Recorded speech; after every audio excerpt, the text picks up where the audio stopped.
Okay, hello everyone. Hi, good afternoon. I welcome you all to the platform of Infinity Learn. My name is Shubhajit, everyone, as you all know. So we are here for another session. जैसे आप सबको पता है, we have started a mid-term course, है ना? जैसे crash course भी बोल सकते हैं। बेसिकली ये जो सेशन है, मैंने पहले सेशन लिया था on the chapter that is motion. Motion के बारे में मैंने पूरी कोशिश की थी कि मैं आपको थ्योरी समझा पाऊँ पूरी तरह से। मैं ये भी कोशिश वन शॉट का मतलब आप ये मत समझो कि सारी चीज़ें जल्दी जल्दी होंगी। वन शॉट का मतलब ये है कि मैं अपनी तरफ से पूरी कोशिश कर रहा हूँ कि that I can give you the entire theory. ठीक है, मैं आपको वो कॉन्सेप्ट समझा सकूँ, मैं आपको वो बता सकूँ कि वो चीज़ें जो शायद कोई बच्चा अगर उस वक्त ना समझ पाया हो तो इस वीडियो को देख के वो समझ जाए। ठीक है, द सेम मैं वही सारी चीज़ें मैं इस सेशन में भी कोशिश करूंगा कि आपका जो सेकंड चैप्टर है that is Newton's law of motion. ठीक है, न्यूटन्स लॉ ऑफ मोशन में जितनी भी टॉपिक्स मैं आपको जो आएंगी आपके एग्जाम में, जो आपके सिलेबस में है, वो सारी चीज़ें मैं आपको एक्सप्लेन करने की कोशिश करूंगा। लेकिन ऑफकोर्स ठीक है, इसमें जो चीज़ें होंगी थोड़ी सी फास्टली चलेंगी, क्योंकि मैं ऐसा मान के चल रहा हूँ कि at least you have heard the word. ठीक है, मैं ऐसा मान के चल रहा हूँ कि आपने सुना हुआ है, चीज़ों को सुना हुआ है, बस आप समझ नहीं पा रहे हो या फिर कोशिश नहीं कर पा रहे हो। लेकिन मैं समझाने की पूरी कोशिश करूंगा 100%, जितना सिंपल हो सके उतना सिंपल से मैं आपको बता दूंगा। ठीक है, इस सेशन में मैं आपको थ्योरीज भी बताऊंगा, साथ ही साथ मैं आपको न्यूमेरिकल्स भी करवाऊंगा। Now again I am going with the numerical वाला पार्ट। मैं आपको समझा देता हूँ। न्यूमेरिकल वाला पार्ट ये नहीं है कि सर एनसीईआरटी करवा दोगे क्या, नहीं, वो नहीं है इसमें। ठीक है, एनसीईआरटी का नहीं है, मेरा बस यही कोशिश है। ठीक है, मैं किसी एक बुक पे फिक्स नहीं हूँ, मैं बस इतना कोशिश है। आपको अगर पता हो तो CBSE has released its own sample paper 2024-25 का। ठीक है, तो उसमें अगर आप देखोगे तो उन्होंने बोला है कि that there will be a 50% of competency level of question. Competency level of question का मतलब ये होता है कि फॉर्मूला बेस्ड क्वेश्चन नहीं आएंगी, जो पहले आती थी, जैसे अंदाजा लग जाता था स्टूडेंट का, अच्छा ये इस साल पूछा तो उस साल वो पूछेगा। अब ऐसा नहीं होगा, चांसेस बहुत कम हो जाएंगे। अब ऐसा होगा कि आपके पास जो क्वेश्चन आएगा, एक ऐसा क्वेश्चन दिया जाएगा जिसमें आपके कॉन्सेप्ट को चेक किया जाएगा कि भैया कितना आता है आपको। ठीक है, वो सारी चीजें होंगी इसमें। ठीक है, तो उसी को दिमाग में रखते हुए कुछ क्वेश्चंस होगी जो आपको बहुत ज्यादा इजी लगेगी, ऐसा लगेगा ये तो बहुत इजी क्वेश्चन है। ठीक है, कुछ क्वेश्चंस ऐसे होंगे जिसमें आपको थोड़ा सा दिमाग लगाना पड़ेगा, लेंदी बोल सकते हैं आप उसको। ठीक है, आपको सोचना पड़ेगा, अच्छा इसके बाद ये, इसके बाद ये, इसके बाद ये। ठीक है, कोशिश किया हूं मैं कि आपके जो इस चैप्टर के रिलेटेड जो सीबीएसई के अकॉर्डिंग आपसे क्वेश्चन पूछा जा सकता है, ठीक है, विथ सिंपल फॉर्मूलाज भी, थोड़े से एलेबोरेटेड फार्मूलाज भी, वो सारी चीज़ें कोशिश किया हूँ कि मैं आपको बस एक बार वो एक्सपीरियंस करवा दूँ कि हाँ ऐसा भी कर सकते हैं बोलकर। ठीक है, जहाँ तक बात है कि आपके फाइनल एग्जामिनेशंस की, जहाँ तक बात है 10th के बोर्ड के एग्जामिनेशंस की, तो फिर से मैं बता दे रहा हूँ, उसके ऊपर भी एक अलग सी सीरीज आएगी जिसमें प्रॉपरली सिर्फ और सिर्फ उसी बेस्ड के क्वेश्चन, जो नया पैटर्न आया है उसी पैटर्न के ऊपर वो सारे क्वेश्चंस आएंगे। ठीक है, तो अभी क्लास 9th के लिए अभी ऐसा है कि क्योंकि सीबीएसई ने इस 2024-25 में, मतलब जो 2025 में आपके सेशंस होने वाले हैं सीबीएसई बोर्ड्स के, उसके ऊपर ये बोला है कि उसमें 50% ऑफ कॉम्पिटेंसी लेवल की आएगी। तो आप ऐसा मान के चल सकते हो, when you move to the class 10, जब आप 10th पे जाओगे तो आपके जो प्री बोर्ड्स, आपका बोर्ड्स, आपका जो मिड टर्म है, उसमें भी स्कूल्स कोशिश करेंगे कि उसी पैटर्न को एलैबोरेट, उसी पैटर्न को इनपुट कर सके उसी क्वेश्चन के फॉर्मेट में जो आपसे पूछे जाएंगे स्कूल्स में। तो अभी उतना नहीं सोचते हैं, अभी let us go with this session. ठीक है, तो आज के सेशन में क्या करने वाले हैं, तो कंप्लीट चैप्टर होगी, पूरी की पूरी चैप्टर करेंगे। ठीक है, ऐसा कुछ भी नहीं है जो हम लोग छोड़ देंगे। सो it will be a complete chapter everyone. ठीक है, आइए आगे बढ़ते हैं। When we move to the complete chapter everyone, तो एक एक करके मैं पूरी तरह से कोशिश करूंगा that I can explain you the things, है ना। सबसे पहले फोर्स के बारे में पढ़ते हैं। तो जनरली आप फोर्स के बारे में ये पढ़ते हो कि एक फोर्स जो होती है वो पुश और पुल को बोलते हैं, that is called as force. बिल्कुल सही है, कहीं कोई गलत नहीं है उसमें। ठीक है, लेकिन इसमें कुछ कुछ चीजें हैं, आप क्लास 7th में नहीं रहे कि बस ये बोल के आप निकल जाओ। तो कुछ चीजें हैं जो आपको यहाँ पे ध्यान रखनी है कि आप लोगों ने फर्स्ट सेशन में आपने पढ़ा था मोशन के बारे में, जिसमें आपने ये भी पढ़ा था कि देखो जो स्पीड होती है या फिर वेलोसिटी होती है, पोजीशन चेंज होता है, कोई बॉडी रेस्ट में है, कोई बॉडी मोशन में है। ठीक है, तो वो कैसे है, क्यों है, किस तरह से है। तो हम लोगों ने रेफरेंस पॉइंट के बारे में बात की थी, हम लोगों ने बोला था कि रेफरेंस होना चाहिए भाई। ठीक है, हम लोगों ने ये भी बताया था कि जो आपके पास टाइम है वो टाइम के रेफरेंस में भी बात करेंगे, आपको रेफरेंस पॉइंट भी है वो पता होनी चाहिए, जो ऑब्जर्वर है वो भी पता होनी चाहिए। तो अलग अलग चीज़ों के ऊपर बात की थी, उसके बाद ही आप बता पाओगे कि जो चीज़ें हैं, जो बॉडी है वो आपके रेस्ट में है या मोशन में है, उस तरह से। लेकिन जब आप उस चैप्टर को पढ़ रहे थे तो आपको ये एक बार भी नहीं सोचा आपने कि भाई ठीक है बॉडी मोशन में आ गई, ठीक है बॉडी रेस्ट में आ गई, बॉडी बार बार अपने स्टेट को चेंज कर रही है, लेकिन ये कैसे हो सकता है? अपने आप में तो नहीं होगा, ऐसा थोड़ी है कि कोई मैं अपने आप से कुछ कर रहा हूं, नहीं, बॉडी अपने आप से कर रही है, बिल्कुल ऐसा नहीं हो सकता। तो कहीं ना कहीं कोई ना कोई रीजन हमें फर्स्ट चैप्टर में नहीं देखने को मिला था कि कैसे बॉडी जो है वो पोजीशन चेंज कर रही है, स्टेट ऑफ मोशन चेंज कर रही है। सो वो जो रीजन है, that reason is there in this particular second chapter, जो कि न्यूटन्स लॉ ऑफ मोशन, जिसमें हम फोर्सेस के ऊपर बात करते हैं। ठीक है, फोर्स ही वो रीजन है जब बॉडी जो है अपनी एक पोजीशन से दूसरी पोजीशन को चेंज करती है, अपने स्टेट को चेंज करती है एवरीवन। जैसे बेसिकली जैसे मैंने आपको अभी जस्ट बताया कि आप जानते हो कि फोर्स इज सिंपल पुश और पुल को हम फोर्स कहते हैं, बिल्कुल करेक्ट है, लेकिन इसको थोड़ा सा और इलैबोरेट करते हैं हम। जब अगर कोई बॉडी है जिसके स्टेट को आपको चेंज करना है, मान लेते कोई बॉडी रेस्ट में है, आपको उसको मोशन में लाना है, तो आप क्या करोगे? आप इतना जानते हो कि एक बॉडी अगर अपने पोजीशन को चेंज कर ले, पोजीशन ए से पोजीशन बी में आए, तो टाइम के रिस्पेक्ट में हम ऐसा बोल सकते हैं ना, बॉडी हैज चेंज स्टेट, जो पहले रेस्ट में थी अब वो मोशन में। लेकिन कैसे आएगी?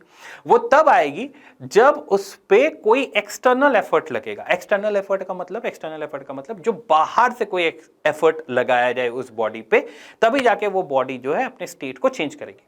फाइन। अब ये जो एक्सटर्नल एफर्ट है ये दो चीज पे हो सकती है। If there is a body, आप उसे पुश कर सकते हो या पुल कर सकते हो, तभी जाके वो अपने एक पोजीशन से दूसरी पोजीशन पे चेंज करेगी। ठीक है, अब जब एक पोजीशन से दूसरी पोजीशन पे वो चेंज कर रही है, दैट मींस किसने चेंज करवाया? वो एक्सटर्नल एफर्ट ने चेंज करवाया। वो एक्सटर्नल एफर्ट कौन सी थी? वो एक्सटर्नल एफर्ट थी आपने उसे पुश किया या पुल किया। तो पुश और pull is an external effort, और उसके नाम के जो पुश और पुल है उस नाम को हटा के, वो एक्सटर्नल नेम को हटाकर, we have put in a name that is known as force. ठीक है, कि फोर्स क्या है? फोर्स वो एक्सटर्नल एफर्ट है जिसके कारण बॉडी जो है अपने स्टेट को चेंज करने, अपने बॉडी को चेंज कर रही है। कोई बॉडी अगर रेस्ट पे है तो वो मोशन में आ रही है, कोई बॉडी अगर मोशन में है तो वो रेस्ट में आ रही है। ठीक है, तो force is what? Force is the kind of external effort. वो एक्सटर्नल एफर्ट, वो पुश, वो पुल, जिसके कारण बॉडी जो है अपने स्टेट को चेंज करने की कोशिश कर रही है। ठीक है, अगर कोई बॉडी रेस्ट में है तो रेस्ट में मोशन में आएगी, कोई बॉडी मोशन में है तो वो रेस्ट में आएगी। सिंपल। ठीक है, चलिए मूविंग नेक्स्ट। जहां तक बात फोर्स की हम लोग देखेंगे तो force is considered to be known as a vector quantity. Force जो है वो वेक्टर क्वांटिटी है। ऐसा यूनिट ऑफ फोर्स जो है, जब हम लोग ऐसा यूनिट ऑफ फोर्स के बारे में बात करते हैं तो ऐसा यूनिट ऑफ फोर्स मैं यहां पे आपको एक्सप्लेन कर देता हूं। ऐसा unit of force is KG metre per second square. ठीक है, kg metre per second square, but instead of writing this thing kg metre per second square, we write newton. ठीक है, हम न्यूटन लिखते हैं, हम न्यूटन लिखते हैं। अब ये जो न्यूटन है, इस चीज को कैसे रिप्रेजेंट किया जाता है? इस चीज को रिप्रेजेंट किया जाता है कैपिटल एन से। ठीक है, ये जो न्यूटन है इसको कैसे रिप्रेजेंट करते हैं? कैपिटल एन से रिप्रेजेंट करते हैं। ठीक है, so I have explained you what is this. ठीक है, so newton basically is the kg metre per second square. So kg metre per second square is the SI unit, लेकिन इसके बदले में हम न्यूटन लिखते हैं। ठीक है, इसके बदले में हम न्यूटन लिख देते हैं, कैपिटल एन से रिप्रेजेंट कर देते हैं। When you move to the CGS unit, जो कि एक और अच्छी यूनिट होती है, C stands for centimetre, G stands for gram and S stands for the second. CGS जो यूनिट होती है, तो फोर्स की CGS यूनिट जो होती है वो डाइन बोलते हैं उसे। तो आप उसे नॉर्मल फिजिकल यूनिट में कैसे रिप्रेजेंट कर सकते हो? So when we talk about the CGS unit, centimetre gram second, तो जहां पे किलोग्राम होगा वहां पे ग्राम हो जाएगा, जहां पे मीटर है वहां पे सेंटीमीटर हो जाएगा, और टाइम का सेकंड तो रहता ही है। So this is equals to time. ठीक है, ये जो है वो आपके टाइम होती है। This is all about the time. ठीक है, अच्छा एक चीज और हो सकता है कि इस बार आपके, क्योंकि कॉम्पिटेंसी वाला लेवल है, तो क्योंकि ये बहुत जनरल क्वेश्चन है, ठीक है, कोई टफ क्वेश्चन नहीं है, ऐसा आपसे पूछ सकता है कि भाई ठीक है, अगर मेरे पास कोई फोर्स है जो डाइन में दिया हुआ है, या फिर कोई फोर्स है जो मेरे पास न्यूटन में दिया हुआ है, ठीक है, आप उसे कन्वर्ट कैसे करोगे डाइन या न्यूटन में? मेरे पास कोई फोर्स है न्यूटन में, मुझे डाइन में आंसर चाहिए, आप कैसे करोगे? ठीक है, क्या है कन्वर्जन उसका? ठीक है, तो वो कन्वर्जन अपन देख लेते हैं, है ना। तो कन्वर्जन क्या है? So I have told you what is the dyne is. ठीक है, तो मैंने आपको बता दिया है कि डाइन क्या है। तो dyne is gram centimetre per second square. ठीक है, gram centimetre per second square, that is what it is there. Conversion देख लो एवरीवन, है ना, कन्वर्जन देख लो। Conversion is pretty simple. What is the conversion? Conversion is if you are having one dyne, अगर आपके पास एक डाइन है, ठीक है, और आप उसे न्यूटन में कन्वर्ट करना चाह रहे हो, अगर आपके पास एक डायन है और आप उसे न्यूटन में कन्वर्ट करना चाह रहे हो, then it will be 1 into बहुत ज्यादा, then it will be 1 into 10 to the power -5 newton. ठीक है, अच्छा ये -5 क्या डिनोट कर रही है? -5 ये डिनोट कर रही है कि मैग्नीट्यूड वाइज डाइन छोटी है न्यूटन से, मैग्नीट्यूड वाइज डाइन छोटी है न्यूटन से, that is what it is showing. Fine, चलिए, तो ये कन्वर्जन अगर हो गया आपका। Now since we know that जो फोर्स है आपका वो एक वेक्टर क्वांटिटी है, तो वेक्टर क्वांटिटी का मतलब ये होता है कि फोर्स जो है वो पॉजिटिव भी हो सकती है, नेगेटिव भी हो सकती है, जीरो भी हो सकती है, तीनों हो सकती है, पॉजिटिव नेगेटिव जीरो तीनों हो सकती है। इस वर्ड नेगेटिव से अब क्या समझ में आता है? देखो फिजिक्स में नेगेटिव का मतलब ये होता है कि there is a change in direction, simple. ठीक है, डायरेक्शन में चेंज हुआ है इसीलिए आप उसे नेगेटिव लिख रहे हो, और कोई बात नहीं है।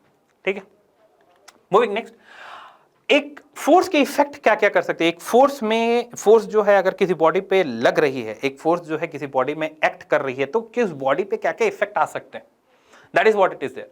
तो सबसे पहली बात यह है कि अगर कोई फोर्स लग रहा है किसी बॉडी पे, तो वो उसके स्टेट को चेंज करने की कोशिश कर सकता है, या कोशिश वो उसके स्टेट को चेंज कर सकता है, that is what it is there. अगर आपके पास एक फुटबॉल रखी हुई है सामने, वो रेस्ट पे, ठीक है, आप चाहो तो उस पर किक लगा दो। When you are kicking it, basically you are putting the external force, जिसे हम पुश कह रहे हैं। ठीक है, वहां पे जो एक्सटर्नल फोर्स है वो पुश है, जिसे हम फोर्स कह दे रहे हैं। ठीक है, तो when you are pushing that particular body, तो वो रेस्ट पे थी, अब वो मोशन में आ जाएगी। You can change the state. अगर कोई बॉल आपकी तरफ आ रही है, तो you are applying an force against to that motion of the ball. ठीक है, आप उसके विरुद्ध में, आप उसके अगेंस्ट में, विरुद्ध बोल रहा हूं मैं, आप उसके अगेंस्ट में फोर्स लगाओगे। तो जब अगेंस्ट में आप फोर्स लगाओ, तो you will B slowing that ball, और या फिर आप उस बॉल को रोक सकते हो। जैसे ही आपने उस बॉल को रोक दिया, that means you have changed the state. तो एक फोर्स अगर किसी बॉडी पे लग रही है, that means that you are trying to change the state of the body, that is what it is that. Moving next, और क्या हो सकता है? आप चाहो तो जो फोर्स है, फोर्स अगर किसी बॉडी पे लगे, तो वो बॉडी के डायरेक्शन को भी चेंज कर सकती है। फॉर एन एग्जांपल, फुटबॉल को ही देख लो, बहुत सिंपल सा एग्जांपल है, आपके सामने है, आप जिस डायरेक्शन में चाहो उस डायरेक्शन में मार सकते हो, that is what it is there. ठीक है, so you can change the force can change the direction also. ठीक, मूविंग नेक्स्ट, अगर कोई बॉडी बहुत स्लोली मूव कर रही है, तो you can kick that ball, उसकी स्पीड बढ़ जाएगी। अगर कोई बॉडी बहुत तेज आ रही है, तो you can stop that ball. कैसे? आप अगेंस्ट में फोर्स लगा दोगे, एक्सटर्नल एफर्ट लगाओगे, तो उसकी बॉडी स्लो डाउन हो जाएगी। दैट मीन्स व्हाट, आप जो फोर्स है, अगर आप फोर्स किसी बॉडी पे लगा रहे हो, तो आप उसके स्पीड को भी रेगुलेट कर सकते हो, बढ़ा भी सकते हो, घटा भी सकते हो। So there will be the force can change the speed of the moving object, that is one of the things. Moving next, आप लोगों ने बचपन में वो आपका एक क्लासेस होती थी आर्ट एंड क्राफ्ट की, ठीक है, जिसमें आपको क्ले के साथ वो बनाना पड़ता था। ठीक है, so you can go with that also. ठीक है, तो आप क्या करोगे, जैसे आप क्ले पे फोर्स लगा रहे हो, ठीक है, एक्सटर्नल एफर्ट लगा रहे हो, you're pushing, you're pulling, you're tiring up, कुछ भी। ठीक है, so basically what you are doing, you are changing the geometry, you are changing the shape, changing the size of that body.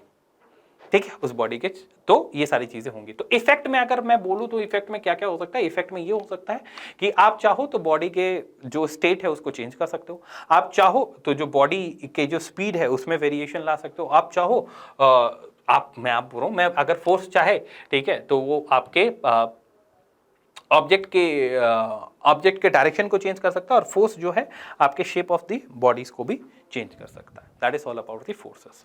Fine, late us move forward. I believe इतना आप लोगों को clear हुआ होगा। Let us talk about the type of forces. देखो, type of forces में basically जो हमें पढ़नी है क्लास 9th में, इट इज नॉट कॉन्टैक्ट और नॉन कॉन्टैक्ट फोर्स। बेसिकली जो हमारे लिए इंपॉर्टेंट है वो है बैलेंस फोर्स और unbalance force.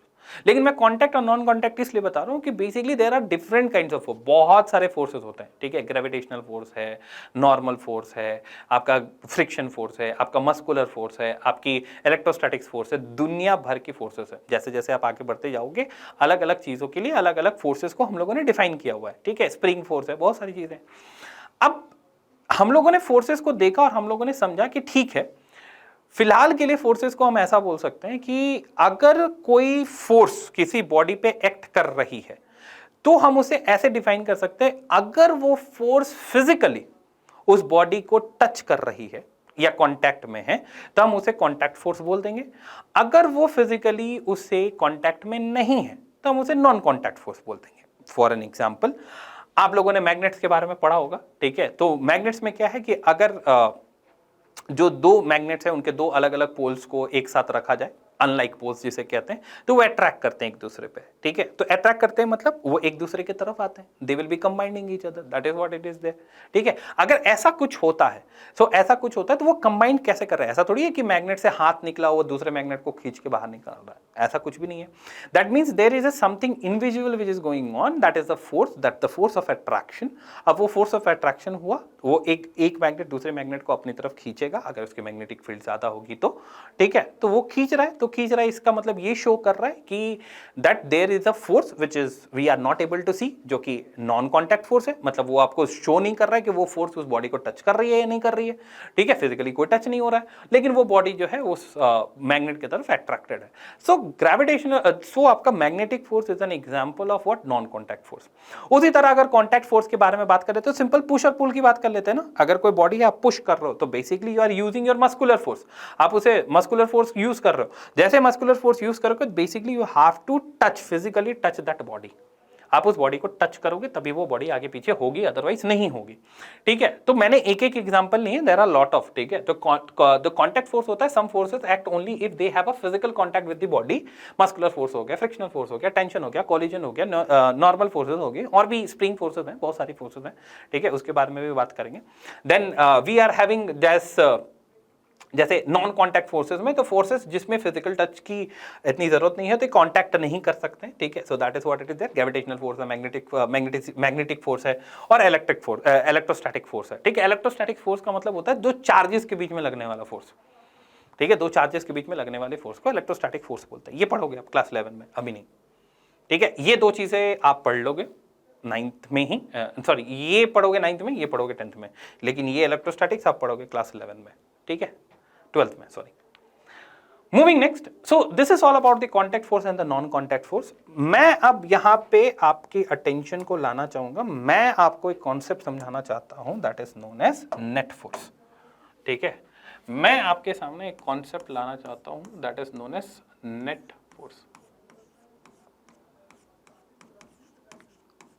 Net force everyone, ठीक है। अब जहां तक बात है, मैं नेट फोर्स की बात कर रहा हूं, तो इसे रिप्रेजेंट कैसे कर सकते हैं? तो इसको रिप्रेजेंट करने का तरीका है, अलग अलग लोग अलग अलग तरह से रिप्रेजेंट करते हैं। सिंपल वे वही है कि एफ लिखा और नेट लिख दिया, it is F net, simple, ठीक है। अब ये एफ नेट होता क्या है, इस चीज को समझते हैं। आइए, एफ नेट कैसे हो, क्या होता है, इस चीज को समझते हैं।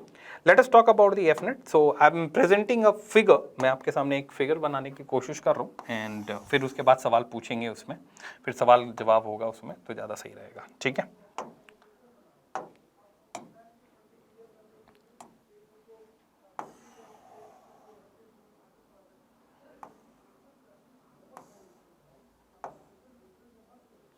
Fine, that is what it is there, है ना। अब ऐसा मान के चल रहे हैं क्या कि वी आर हैविंग अ, एक बॉडी है जो इसके पास एक मास है, ठीक है। अब हमारे साथ क्या हो रहा है, ये इसके साथ कांटेक्ट में, हमें नेट फोर्स के बारे में बात करनी है।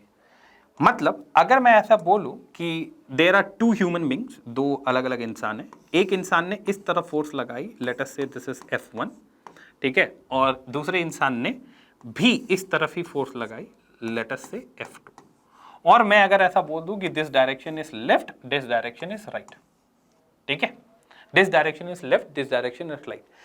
मेरा सवाल आपसे बस इतना है कि आप मुझे एक बात बता दो, ओवरऑल इतने दो फोर्सेस लगने के बाद भी ओवरऑल ये बॉडी किस तरफ मूव करेगी, किस तरफ मूव करेगी? तो आपका सीधा आंसर होगा कि सर जो बॉडी है वो आपके राइट डायरेक्शन की तरफ जाएगी, ठीक है, क्योंकि जो आप अगर फोर्सेस के डायरेक्शन को भी देखो तो फोर्सेस का जो डायरेक्शन है वो राइट साइड को ही शो कर रहा है, that is why it is right, है ना। अब बात उठती है मैग्नीट्यूड की, डायरेक्शन तो हो गया ना फोर्स का, अब मैग्नीट्यूड की बात उठती है। मान लेते हैं कि we have talked about this 10 newton, और इसके बारे में बात कर लेते हैं, लेट अस से it is 20 Newton, 10 Newton 20 Newton, दो चीजों के बारे में बात कर लिया हम लोगों ने, ठीक है।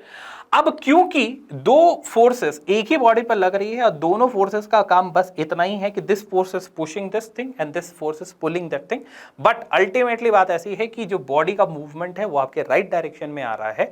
So what will be the effective force जो इस बॉडी पे लग रहा हो। इफेक्टिव फोर्स का मतलब हुआ ओवरऑल फोर्स जिसके कारण बॉडी का मूवमेंट हो रहा है, कितने फोर्स के कारण बॉडी का मूवमेंट हो रहा है। तो आप देखोगे तो 20 वाली फोर्स भी आपको राइट डायरेक्शन में ही जा रही है और 10 वाली फोर्स भी आपको राइट डायरेक्शन में ही लेके जा रही है। तो F net if you talk about the total जो फोर्स इसको इन्वॉल्व है इसके मोशन के लिए, ठीक है, सो इट विल बी 20, क्योंकि डायरेक्शन सेम है तो 20 प्लस 10, सो ओवरऑल इसके ऊपर 30 न्यूटन का फोर्स लग रहा है और 30 न्यूटन का फोर्स के कारण ये बॉडी जो है वो राइट डायरेक्शन की तरफ मूव करेगी। That is what it is there, ठीक है। चलो कोई बात नहीं। Now what I'll do is, ठीक है, what I'll do is I'll take one more example, ठीक है, एक और एग्जांपल लेते हैं अपन, है ना, एक और एग्जांपल लेते हैं अपन और मैं यहां पे लिख लेता हूं इसको, है ना। चलिए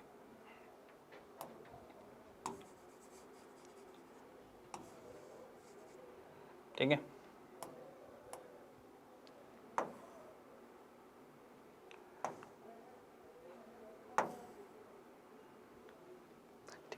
मेरे पास दो बॉडी है अगेन। पहले इंसान ने 10 न्यूटन ऑफ फोर्स लगाया इस तरफ, दूसरे इंसान ने इस तरफ फोर्स लगाया कितना, लेट अस से 5 न्यूटन, है ना। अब मैं अगर आपसे पूछूं कि एक बात बता दो, इस फोर्स को देखते हुए बस इतना बता दो कि बॉडी का मूवमेंट किस तरफ है, किस तरफ है बॉडी का मूवमेंट, तो आप क्या बताओगे, आप बताओगे कि बॉडी का जो मूवमेंट होगा सर वो आपका होगा राइट डायरेक्शन की तरफ। लेकिन अगर एफ नेट की बात मैं आपसे पूछ लूं कि कितना इफेक्टिव फोर्स लग रहा होगा जिसके कारण ये बॉडी जो है मूव कर रही है, तो आपका कॉन्सेप्ट ये, आप ये बोलोगे कि सर देखो मैं वो पहला इंसान हूं, आपने 10 न्यूटन का फोर्स राइट डायरेक्शन में लगाया, दूसरे इंसान ने 5 न्यूटन का फोर्स लेफ्ट डायरेक्शन में बताया, ठीक है। मतलब दूसरे इंसान का जो 5 न्यूटन का फोर्स है वो मुझे रोकने की कोशिश करेगा, तो इफेक्टिवली मेरे पास जो एक्स्ट्रा 5 न्यूटन है, ठीक है, वो क्या करेगा, उसके कारण ये बॉडी जो है राइट डायरेक्शन में मूव करने की कोशिश करेगी। That is what it is there, ठीक है। तो इफेक्टिव फोर्स जो आपका इस पे लग रहा है जिसके कारण ये मोशन कर रही है वो आपका क्या हो गया, that is the F net, ठीक है।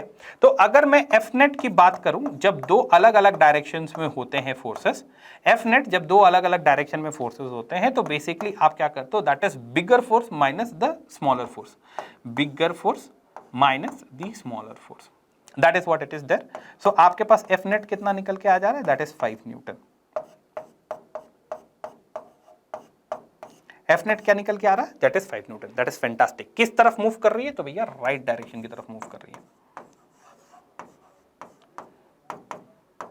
राइट डायरेक्शन की तरफ मूव कर रही है, दैट इज फैंटास्टिक, ठीक है। चलो इतना आप लोग समझ गए।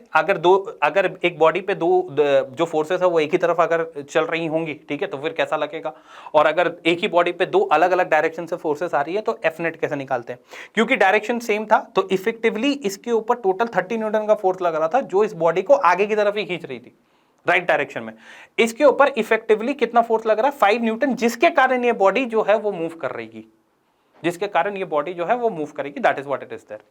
लेट अस सी अनदर, इसी तरह का एक और क्वेश्चन हम लोग देख लेते हैं। मैं आपको एफ नेट समझाने की कोशिश करूंगा, साथ ही साथ बहुत सारी चीजें जो इसमें समझने लायक है।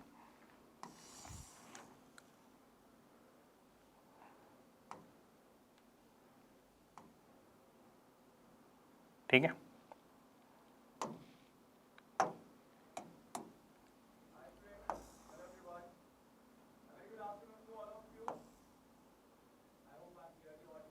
फाइन एवरीवन, ठीक है। आइए बात कर लेते हैं। हमारे पास भी एक बॉडी है जिसपे मैं क्या बोल रहा हूं कि एक इंसान ने फोर्स लगाई इस डायरेक्शन में, दैट इज F1, ठीक है, और F1 जो है वो आपका 10 न्यूटन है, मान लेते हैं सर, ठीक है। और F2 जो इस डायरेक्शन में फोर्स लग रही है, मान लेते हैं कि it is how much, it is 15 Newton, 15 Newton है, ठीक है, 15 न्यूटन है, और ये लेफ्ट है, ये राइट है। अब मैं अगर आपसे पूछूं कि भाई मुझे इतना बता दो कि इसकी एफ नेट कितनी होगी, टोटल इफेक्ट, वो फोर्स जिसके कारण ये बॉडी मूव करेगी, तो आप क्या बोलोगे कि सर सुनो, ये जो F1 फोर्स है इसके पास 10 न्यूटन है, जिसके कारण ये F1 ये चाहता है कि ये बॉडी जो है वो राइट की तरफ मूव करे। पहला तो सवाल ये। दूसरा, आप बोलोगे कि F2 के पास जो फोर्स है, जो दूसरा इंसान है, वो चाहता है ये बॉडी लेफ्ट डायरेक्शन में मूव करे और उसके पास 15 न्यूटन है। दैट मीन्स दैट व्हाट, क्योंकि F2 पर्सन के पास ज्यादा फोर्स है और वो जो ज्यादा फोर्स है उसके कारण ये बॉडी लेफ्ट डायरेक्शन में मूव करेगा। तो Fnet में मैंने आपको बताया था कि Fnet का मतलब ये होता है कि आपका जो ज्यादा फोर्स है माइनस आपका कम वाला फोर्स है, उसको आप सॉल्व करोगे। अलग अलग डायरेक्शन है इसीलिए, ठीक है, अलग अलग डायरेक्शन है इसीलिए आपके सबट्रैक्ट हो जाएगा, तो value will be coming as 5 newton. ये जो वैल्यू है वो आपका 5 न्यूटन आ जाएगा। अब यहां पे मैं एक चीज आपको समझाने की कोशिश कर रहा हूं, ध्यान से सुनना। मैंने आपको बोला था कि फोर्स नेगेटिव का मतलब क्या होता है। फोर्स नेगेटिव का मतलब होता है कि there is a change in direction. अब वो चेंज इन डायरेक्शन कैसे होता है ये समझ लेते हैं। मान लेते हैं कि क्योंकि मैं इस क्वेश्चन को बना रहा हूं और मैंने जो क्वेश्चन को चेक करेगा मैंने उनको ये बता दिया कि सुनिए, मैं ऐसा मान के चल रहा हूं कि अगर बॉडी मेरी राइट डायरेक्शन में जाएगी, मेरा बॉडी का जो मोशन है वो राइट डायरेक्शन में होगा, तो मैं उसे पॉजिटिव बोल दूंगा। लेकिन अभी क्या है कि बॉडी जो है वो लेफ्ट डायरेक्शन में जा रही है, इसीलिए मैं उसे नेगेटिव बोलूंगा। क्यों नेगेटिव बोलूंगा? क्योंकि वो उल्टे डायरेक्शन में जा रही है। जो मैंने मान के रखा था उस डायरेक्शन में नहीं है, उसके उल्टे डायरेक्शन में है। That is why we will be putting the value negative over here. ये जो नेगेटिव साइन आप देख पा रहे हो, this negative sign gives you the idea of change in direction. Direction में चेंज, ये जो नेगेटिव साइन है ये आपको बताता है कि there is a change in direction. Direction में चेंज है वो बता रहा है। कैसे? डायरेक्शन में ऐसा चेंज है कि मैंने ऐसा मान रखा था कि जो अगर बॉडी राइट की तरफ अगर मूव करेगी तो this will be considered as positive, लेकिन वो लेफ्ट की तरफ मूव कर रही है। क्यों कर रही है? क्योंकि भाई इफेक्टिव फोर्स जो Fnet हमारा निकला वो 5 न्यूटन निकला, और वो 5 न्यूटन किसके पास ज्यादा है? तो F2 के पास है। F2 किधर मूव करेगी? लेफ्ट की तरफ। लेफ्ट की तरफ मूव कर रही है, तो this is completely opposite direction, ठीक है, जो हम लोगों ने माना था। दैट इज व्हाई ये नेगेटिव साइन हमने यहां पे रिप्रेजेंट किया। अगर आपको तब भी ये ऑपोजिट वाले साइन में थोड़ी बहुत प्रॉब्लम होती है, ठीक है, तो मैं ऐसा मान के चल रहा हूं कि you know about the coordinate geometry, है ना। I feel that you know about the coordinate geometry. मैं यहां पे कोऑर्डिनेट ज्योमेट्री बनाने मैं आपको समझा रहा हूं। कोऑर्डिनेट ज्योमेट्री के बारे में आप जानते होंगे। तो ये प्लस y, ये नेगेटिव y, ये प्लस x, ये नेगेटिव x, ठीक है, ये है। तो आपको इतना पता होगा कि ये पॉजिटिव एक्सिस है, ये पॉजिटिव एक्सिस, नेगेटिव है, नेगेटिव है, ठीक है। आप क्या करो, ये पूरा कोऑर्डिनेट ज्योमेट्री को उठाकर इसके बीच में ले आओ, इस पूरे को उठाकर इसके बीच में ले आओ। देखो मैं दिखा रहा हूं आपको, मैं इस पूरे कोऑर्डिनेट ज्योमेट्री को उठाकर इसके बीच में लेके आता हूं, इसके बीच में, ठीक है। जैसे ही मैं इसके बीच में लेके आता हूं, आपको क्या क्या चीजें देखने को मिलेगी। आपको देखने को मिलेगी, भैया सुनो, ये जो F1 फोर्स है ये पॉजिटिव एक्स एक्सिस की तरफ जा रहा था, ठीक है, इसीलिए पॉजिटिव। ये जो F2 है ये नेगेटिव एक्स एक्सिस की तरफ जा रहा था, इसीलिए नेगेटिव है। समझ में आ रहा है? ठीक है, आपको ये बताना पड़ेगा कि आप पॉजिटिव किसको मान रहे हो, तभी तो नेगेटिव के बारे में पता चलेगा ना, ठीक है। तो मैंने बोला कि मैं कोऑर्डिनेट ज्योमेट्री से जाऊंगा, मुझे ये पता है, मैंने इसको उठा के यहां लगा दिया। मैंने ये बता दिया कि कोऑर्डिनेट ज्योमेट्री के हिसाब से हम लोग डायरेक्शन चेक करेंगे। कोऑर्डिनेट ज्योमेट्री के हिसाब से जो F1 है ये इस तरफ जा रही है, तो जो F2 होगा वो नेगेटिव होगी, ठीक है। बस वही सारी चीजें, वो जो नेगेटिव साइन है वो साइन आपको शो कर रही है कि there is a change in direction. बस इतना ही है, इससे ज्यादा कुछ भी नहीं है, ठीक है। अच्छा, फिर आप बोलोगे कि सर इसका मतलब ये होगा कि कभी भी कोई भी चीज लेफ्ट की तरफ जाएगी तो आप उसको नेगेटिव बोल देंगे? बिल्कुल नहीं, ऐसा नहीं है। It totally depends on the direction. Direction के ऊपर डिपेंड करता है जो आप मान के चलोगे। मैंने ये माना, उस हिसाब से ऐसा ही आ रहा था तो ऐसा ही लिख दिया, ठीक है। मैग्नीट्यूड में कोई चेंजेस नहीं आएंगी, जो चेंज आएंगे आपके डायरेक्शन में चेंजेस आएंगे, ठीक है। That is the case. Direction को आपको मानना पड़ेगा। You have to give an idea. आपको एक रेफरेंस लेना पड़ेगा कि भाई सुनो, ये रेफरेंस है मेरी, ये पॉजिटिव होगा, अगर ऐसा कंडीशन है तो ये पॉजिटिव होना चाहिए, अगर नहीं है तो मैं नेगेटिव लिख दूंगा। तो मेरा कंडीशन ये था कि अगर ये वाली फोर्स पॉजिटिव एक्स एक्सिस की तरफ जा रही है तो मैं उसे पॉजिटिव बोल दूं, अगर ये वाली फोर्स नेगेटिव एक्स एक्सिस की तरफ जा रही है तो मैं उसे नेगेटिव बोल दूं। अब मेरे पास जो इफेक्टिव फोर्स आई, जो Fnet आई, वो हो गई 5 न्यूटन। ये 5 न्यूटन नेगेटिव एक्स एक्सिस की तरफ उस चीज को लेके जाएगी, क्योंकि ये नेगेटिव एक्स एक्सिस की तरफ लेके जा रही है, ठीक है। तो इसलिए मैंने ये नेगेटिव साइन शो कर दिया। ये नेगेटिव साइन क्या शो करता है? ये नेगेटिव साइन ये शो करता है कि there is a change in direction. That's it. और कुछ नहीं है इसमें, चेंज इन डायरेक्शन। ठीक है, चलिए, सो आई होप इतना आप लोगों को क्लियर हुआ होगा। ठीक है, so that is what it is there, है ना, चेंज इन डायरेक्शन के ऊपर बात हो गई। Now I will take one more example for this. ठीक है, एक और एग्जाम्पल लूंगा जहां पे मैं आपको एक चीज और समझाने की कोशिश करूंगा, लास्ट है वो। ठीक है, उसके बाद आपको एफनेट समझ में आ जाएगा।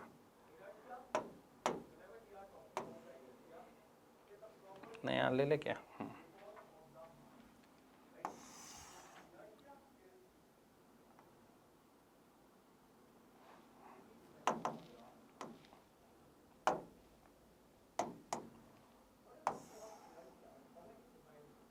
ठीक है, आइए, फाइन। अब इसमें मैं ऐसा करता हूं कि मैं ऐसा बोल रहा हूं कि there is a force which is acting in this direction, sorry, मैं ऐसा बोल के चल रहा हूं कि there is a force which is acting in this direction, let us consider this is F1, और जिसका मैग्नीट्यूड मैंने मान लिया 10 न्यूटन है। ठीक है, उसी तरह एक और फोर्स एक्ट करेगी इसी तरफ, जिसका F2 वो फोर्स होगा, और इसका जिसका मैग्नीट्यूड मैंने 10 न्यूटन मान लिया है, जिसका मैग्नीट्यूड मैंने 10 न्यूटन मान लिया। अब क्या होगा इस बॉडी के साथ, कोई बताओ, what will be the F net? F net क्या होगा? आप बोलोगे कि सर सुनिए, यहां पे जो एफ नेट होगी, यहां पे जो एफ नेट होगी वो क्या होगी? आपने बोला था कि अगर ऑपोजिट डायरेक्शन में फोर्सेस लग रही है तो आप उसको माइनस करोगे। कैसे माइनस करोगे? बड़ा वाला फोर्स माइनस छोटा वाला फोर्स। इसमें तो कोई बड़ा भी नहीं है, कोई छोटा भी नहीं है, तो फिर आप किसको कैसे माइनस करोगे? जो सिंपल है, माइनस तो करना ही है। अगर माइनस मुझे करना है तो मैं यहाँ पे क्या करूंगा? मैं यहाँ पे कर दूंगा कि 10 newton minus 10 newton will be equal to 0। अब ये जो 0 है इस बॉडी के बारे में क्या बताता है? ये जो 0 है इस बॉडी के बारे में ये बताता है कि अगर ऐसा कोई सिचुएशन हो कि कोई बॉडी है जिसपे दो अपोजिट डायरेक्शन से फोर्सेस लग रहे हैं लेकिन इक्वल है, तो आपको क्या बताता है? आपको ये बताता है कि ये जो बॉडी होगी ये रेस्ट पे होगी, ये जो बॉडी होगी ये रेस्ट पे हो जाएगी। ठीक है, ये जो कोई बॉडी होगी ये रेस्ट पे हो जाएगी। That is what it is the condition. Fine. अगर मेरे पास एफ नेट कोई ऐसा कंडीशन हो जिसके कारण एफ नेट जो 0 आ जाए, अगर कोई कंडीशन के कारण एफ नेट 0 आ जाए, जो ओवरऑल फोर्सेस लग रही हैं वो 0 आ जाए कैसे भी करके, तो हम उसे बोल देंगे कि it is a balance force.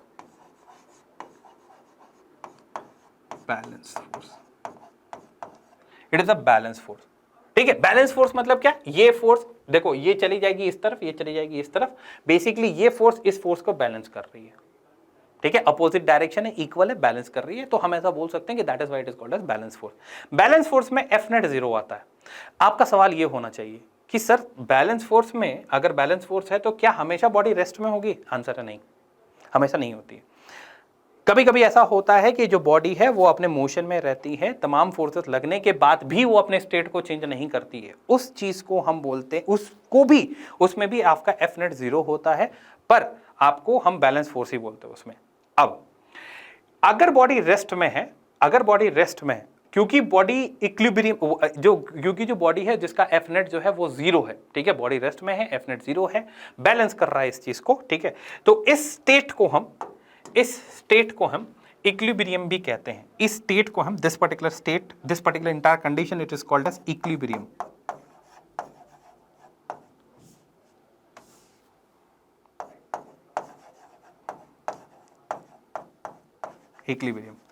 अब क्योंकि इस इक्विलिब्रियम में ये बॉडी रेस्ट पे है, इसीलिए हम इसे स्टैटिक इक्विलिब्रियम में बोलते हैं। ठीक है, क्योंकि बॉडी रेस्ट पे है तो इसे हम स्टैटिक इक्विलिब्रियम भी बोलते हैं। That is what it is there. Condition क्या है? एफ नेट 0 होना चाहिए। एफ नेट 0 होने के कारण अगर बॉडी जो है रेस्ट पे हो गई तो हम उसे रेस्ट पे हो गई तो सबसे पहले तो ये बैलेंस फोर्स है। क्यों? क्योंकि दो अलग अलग डायरेक्शन में फोर्सेस लग रही हैं, अलग अलग कैंसिल कर जाएंगी, तो that is a balance force. और आपका ये जो स्टेट है जिसके कारण ये बॉडी रेस्ट पे आई, उसको हम इक्विलिब्रियम कहते हैं। और इक्विलिब्रियम कैसे इक्विलिब्रियम? क्योंकि बॉडी स्टेट में रेस्ट पे, that is why it is called as static equilibrium. अगर बॉडी इसी तरह मोशन में होती, ठीक है, और अपने स्टेट को चेंज नहीं कर रही है, वो सिर्फ मूव कर रही है, तो that is called as equilibrium. लेकिन कौन सा equilibrium? Dynamic equilibrium. That is what it is there. चलिए, so this is what it is there, है ना। अगर एफ नेट 0 हो जाए तो उसे हम बैलेंस फोर्स बोल देते हैं। उसी तरह जितने भी एग्जांपल्स मैंने यहां पे करवाए हैं, जो भी एग्जांपल्स आप यहां पे देख पा रहे हो, मैं यहां पे दावे के साथ बोल सकता हूं कि नन ऑफ द एग्जांपल्स, इसमें कोई भी एग्जांपल्स जो है उसमें जो एफ नेट है आपका, जो भी है एफ नेट जो है वो आपका जीरो नहीं है। अगर एफ नेट आपका जीरो नहीं है एवरीवन, ठीक है, एफ नेट आपका जीरो नहीं है तो इसको हम अनबैलेंस फोर्स कहते हैं, अनबैलेंस फोर्स कहते हैं। एफ नेट अगर जीरो नहीं है तो उसे अनबैलेंस फोर्स कहते हैं, ठीक है। एक दो बार ऐसा पूछा जा सकता है, क्या पूछा जा सकता है कि भैया सुनिए, अगर कोई बॉडी अनबैलेंस फोर्स पे है तो क्या बॉडी मोशन में होगी कि नहीं होगी? आंसर है हाँ, बिल्कुल मोशन में होती है, ठीक है। तो क्या ये बॉडी एक्सेलरेट कर रही होगी? अब सुनो, जब वर्ड एक्सेलरेट आ जाए तो इसका मतलब पॉजिटिव एक्सेलरेट भी होता है, नेगेटिव एक्सेलरेट भी होता है, जिसे रिटार्ड भी कहते हैं, ठीक है। तो आंसर होगा बिल्कुल, क्योंकि बॉडी जब मूव कर रही है, ठीक है, बॉडी जब मूव कर रही है तो एक्सेलरेट भी करेगी, वेलोसिटीज भी आएंगी, बिल्कुल आएंगी, ठीक है। So that is the answer everyone, fine. I hope आपको एफ नेट का मतलब समझ में आया होगा, और एफ नेट का कॉन्सेप्ट से मैंने आपको बैलेंस फोर्स के बारे में बताया। हालांकि स्टैटिक इक्विलिब्रियम का आपका कोई लेना देना नहीं है अभी, लेकिन मैं आपको समझा चुका हूं कि अगर कोई दो फोर्सेस है, दो एक दूसरे को बैलेंस कर रही है, और उस बैलेंस के दौरान बॉडी जो है वो रेस्ट में आ जाए, ठीक है, बॉडी तो रेस्ट में ही, फोर्स लगने के बाद भी रेस्ट में हो गई, तो ये जो रेस्ट है, इस कंडीशन को हम इक्विलिब्रियम कहते हैं, क्योंकि बॉडी रेस्ट पे आ गई, इसे हम स्टैटिक इक्विलिब्रियम कह देंगे, ठीक है। That is what it is there. अब अगर आप इस फिगर को देखोगे तो you will be getting an idea कि दो ग्रुप्स हैं, this is first group, this is second group, ठीक है। पहले ग्रुप ने नेगेटिव एक्स एक्सिस की तरफ 300 न्यूटन लगाया, दूसरे ग्रुप में पॉजिटिव एक्स एक्सिस की तरफ 300 न्यूटन लगाया। अगर मैं इसके एफ नेट के बारे में पता करना चाहूं कि भाई मुझे एफ नेट पता करना है इसका, तो एफ नेट के बारे में आप जानते हो कि सर जो बड़ा है उसको छोटा कर, दो अलग अलग डायरेक्शन है, माइनस ही होगा, तो दोनों तरफ तो 300 ही है, तो 300 होने से क्या हुआ कि जो एफ नेट आया आपकी, जो आपकी एफ नेट आई वो कितनी आ गई? वो आ गई 0।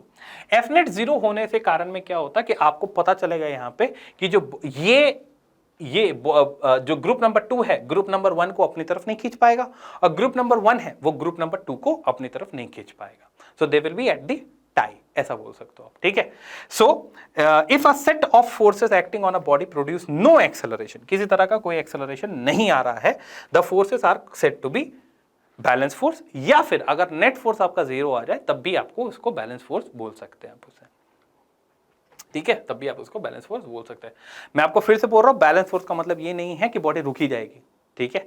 कभी कभी ऐसा भी कंडीशंस आती हैं कि बैलेंस फोर्स जो है बॉडी जब मूव करती है उनके ऊपर भी काम करता है, ठीक है।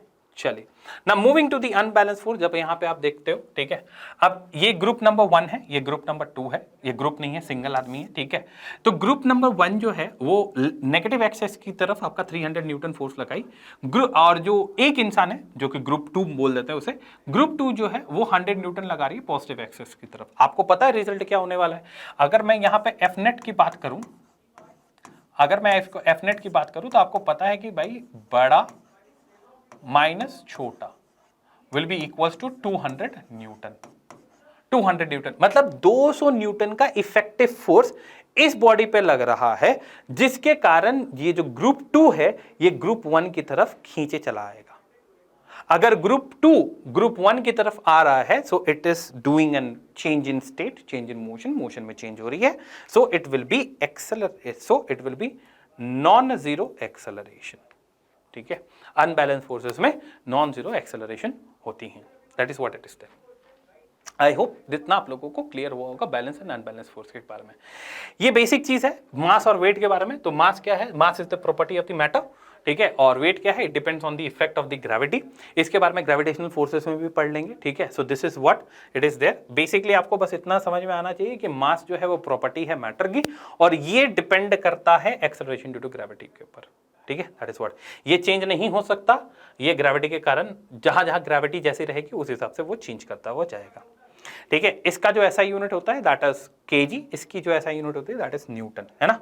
और मास can not never be zero, पर वेट जीरो हो सकता है, ठीक है। वेट जीरो हो सकता है, it can be positive also, negative also, zero also.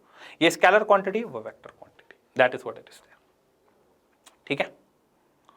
चलिए, नाउ विल टॉक अबाउट, अब धीरे धीरे हम लॉस के ऊपर आ रहे हैं। तो फर्स्ट लॉ को समझने के लिए आपको एक चीज समझने की जरूरी है, क्योंकि फर्स्ट लॉ जो है, फर्स्ट लॉ को हम लॉ ऑफ इनर्शिया भी बोलते हैं। तो फर्स्ट लॉ को लॉ ऑफ इनर्शिया हम तब बोल पाएंगे जब हम इनर्शिया को समझ पाएंगे। What is inertia? इनर्शिया का मतलब यह होता है कि अगर कोई बॉडी अगर कोई बॉडी अपनी स्टेट को मेंटेन करके रख रही है तो वो उस बॉडी की इनर्शिया है। मूविंग नेक्स्ट, समझ लो, अगर मान लो कोई बॉडी है जो रेस्ट पे है और वो रेस्ट में ही रहना चाहता है, ठीक है, आप कुछ भी कर लो, वो रेस्ट में ही रहना चाहता है, उसकी अंदर से इच्छा है कि वो रेस्ट पे ही रहे, ठीक है, तो वो जो इच्छा है, दैट इच्छा इज कॉल्ड एज इनर्शिया, ठीक है।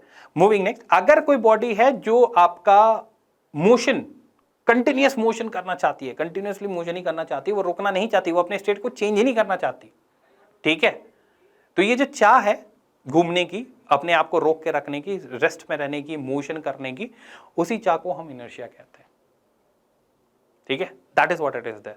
सो इनर्शिया क्या है? Inertia is the tendency of the body, body की टेंडेंसी है जो अपनी स्टेट पे ही रहना चाहती है। अगर कोई बॉडी रेस्ट पे है तो वो रेस्ट पे ही रहना चाहेगी, कोई बॉडी यूनिफॉर्म मोशन पे है तो यूनिफॉर्म ही मोशन में रहना चाहेगी। फॉर एन एग्जांपल मैं आपको समझा देता हूं। अगर मान लो कि एक मैं हूं, अगर कोई एक बड़ा सा पहाड़ है, ठीक है, अगर जब तक आप उसको डिस्टर्ब नहीं करोगे वो पहाड़ वैसा का वैसा ही रहेगा। अगर उस पर कुछ नहीं लग रहा है, कोई इफेक्ट नहीं, कुछ नहीं, कैसी भी तरह से कोई डिस्टर्बेंस नहीं, तो जैसा वो था 100 साल बाद भी वैसा ही रहेगा। तो there will be no any change, क्योंकि वो स्टेट में रहना चाहता है, that is why it is there, है ना।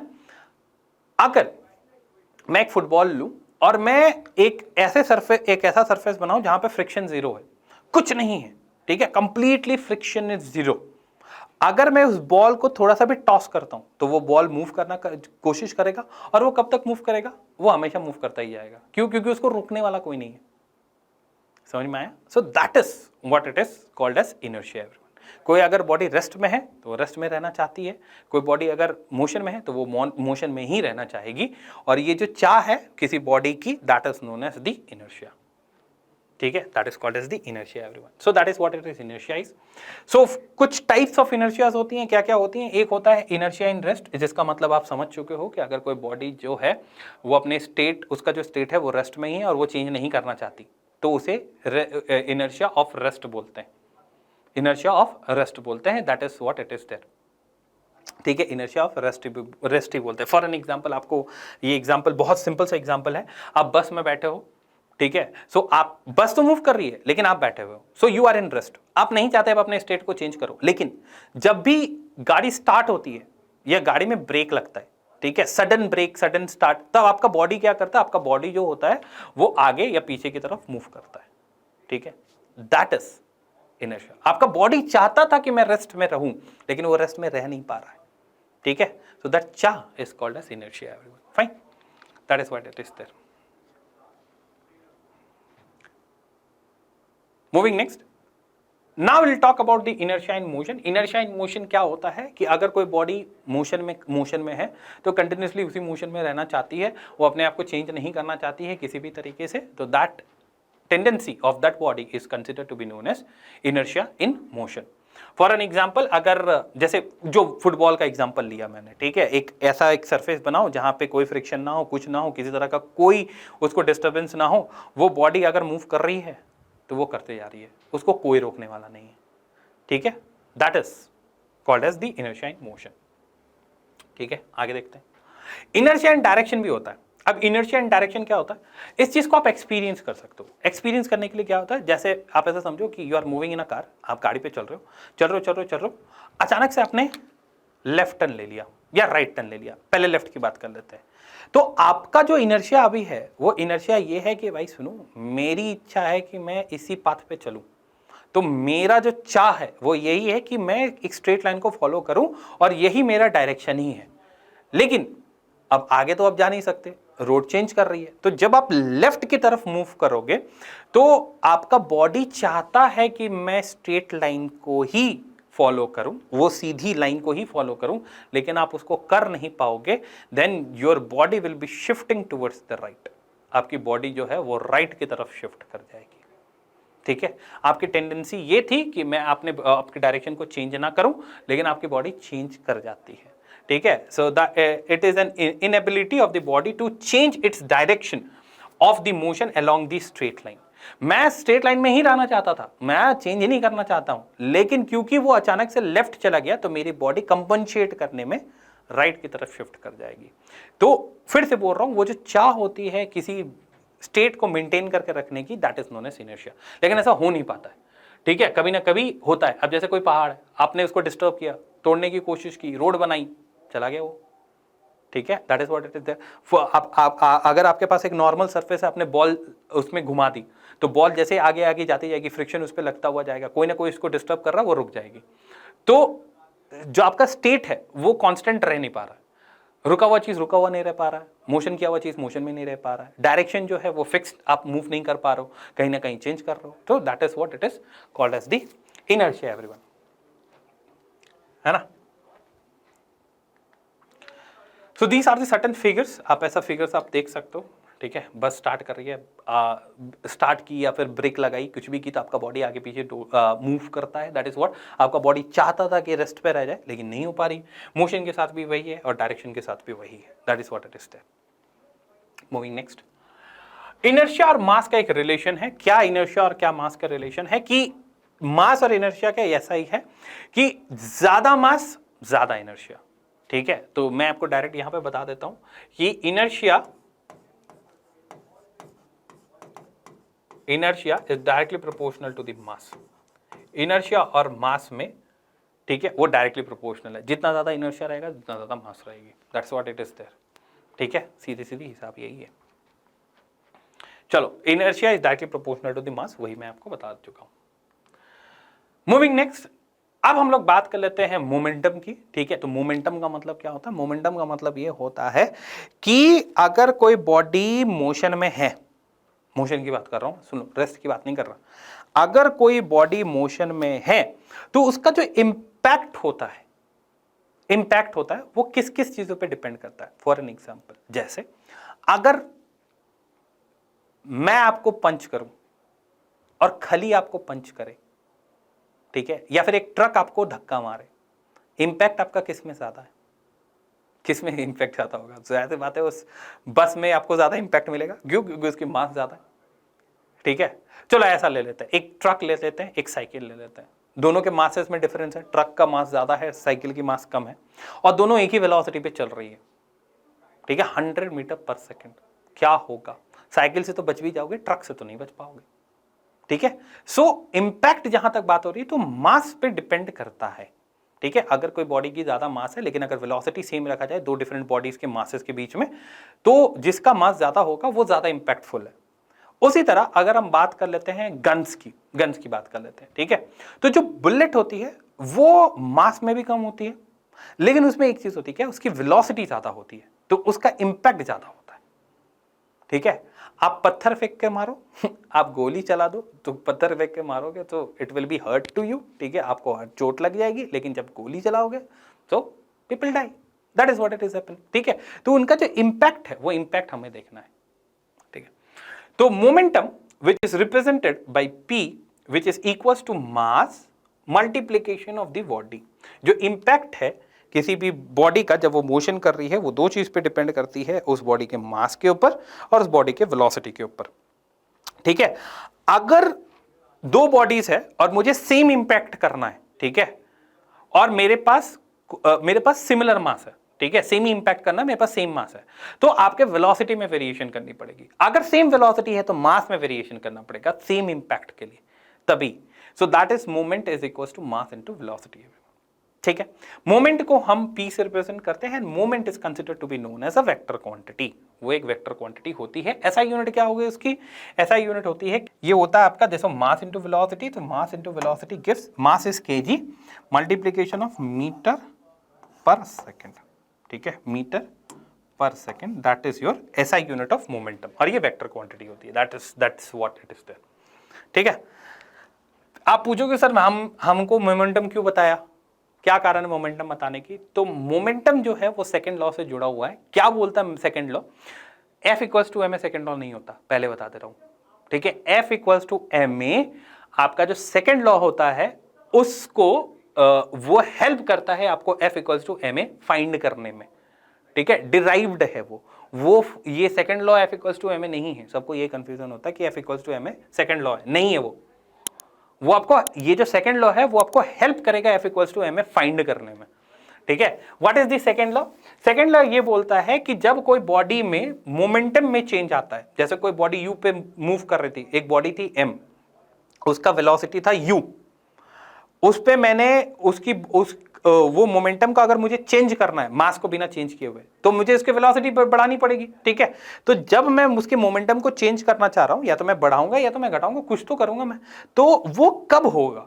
वो तब होगा जब मैं उस पर कोई एक्सटर्नल फोर्स लगाऊंगा। अगर कोई बॉडी है, मान लेते हैं ऐसा कि लेट अस से कि दे क्या हो गया, लेट अस से कि वी हैव अ बॉडी जिसका मास m है, ये पहले u वेलोसिटी से मूव कर रही है। मैं चाहता हूं इसका एक ना मोमेंटम होगा, मोमेंटम इज mu, ठीक है, कुछ ना कुछ होगा। मैं चाहता हूं इसके मोमेंटम को बढ़ा दूं, मैं मोमेंटम को बढ़ा के मैं लिख दूं m, मास को चेंज नहीं करूं, अब मोमेंटम जो हो गया mv हो गया, और मैं ऐसा बोल रहा हूं कि v जो है वो बड़ा है u से, तो इसका मोमेंटम हो गया mv, ठीक है। mu से mv आने में इसको कोई ना कोई थोड़ा सा तो कुछ ना कुछ टाइम लगा होगा, दैट इज t, ठीक है। सो ये अपने आप में तो नहीं हो गया, अंदर से मन किया कि भाई स्पीड बढ़ा दो तो बढ़ा दी, ऐसे थोड़ी होता है, कुछ ना कुछ तो लगा होगा। हम क्या पढ़ रहे हैं? हम एक्सटर्नल एफर्ट पढ़ रहे हैं, तो कहीं ना कहीं एक एक्सटर्नल एफर्ट लगा होगा इस बॉडी के ऊपर, ठीक है, जो इस बॉडी की स्पीड को या वेलोसिटी को इंक्रीज या डिक्रीज करने में हेल्प कर रहा होगा। मेरा कंडीशन ये है कि बढ़ रहा है, ठीक है। तो जब मैं इसे बढ़ाने की कोशिश कर रहा हूं, तो कौन इसको बढ़ाने की कोशिश कर रहा है कि पहले ये u से चल रही थी, जैसे ही मैंने फोर्स लगा दी तो अब ये v से चलने की कोशिश करेगी, और मैं ऐसा बोल रहा हूं कि v जो है वो u से ज्यादा है, ठीक है। तो मेरा तो सेकंड लॉ ये बोलता है कि जो चेंज इन मोमेंटम हुआ, mu से mv आया, और mu से mv आने में जो टाइम लगा आपको, वो डायरेक्टली प्रोपोर्शनल किसके होगा? जो एक्सटर्नल एफर्ट आपने लगाई उससे, ठीक है। डायरेक्शन में कितना चेंज होगा, दैट इज जो आपने उसमें एफर्ट लगाया उसमें, that is what it is there. So f is directly proportional to the change in momentum, ठीक है। f is directly proportional to the change in momentum, this is second law, ये second law है। f equals to ma is not second law, f equals to ma जो है वो आप derived करते हो, जिसमें ये आपकी हेल्प करता है, समझ में आया? उसमें आप डिराइव करते हो जो ये आपकी हेल्प करता हो, और कुछ नहीं होता उसमें, ठीक है।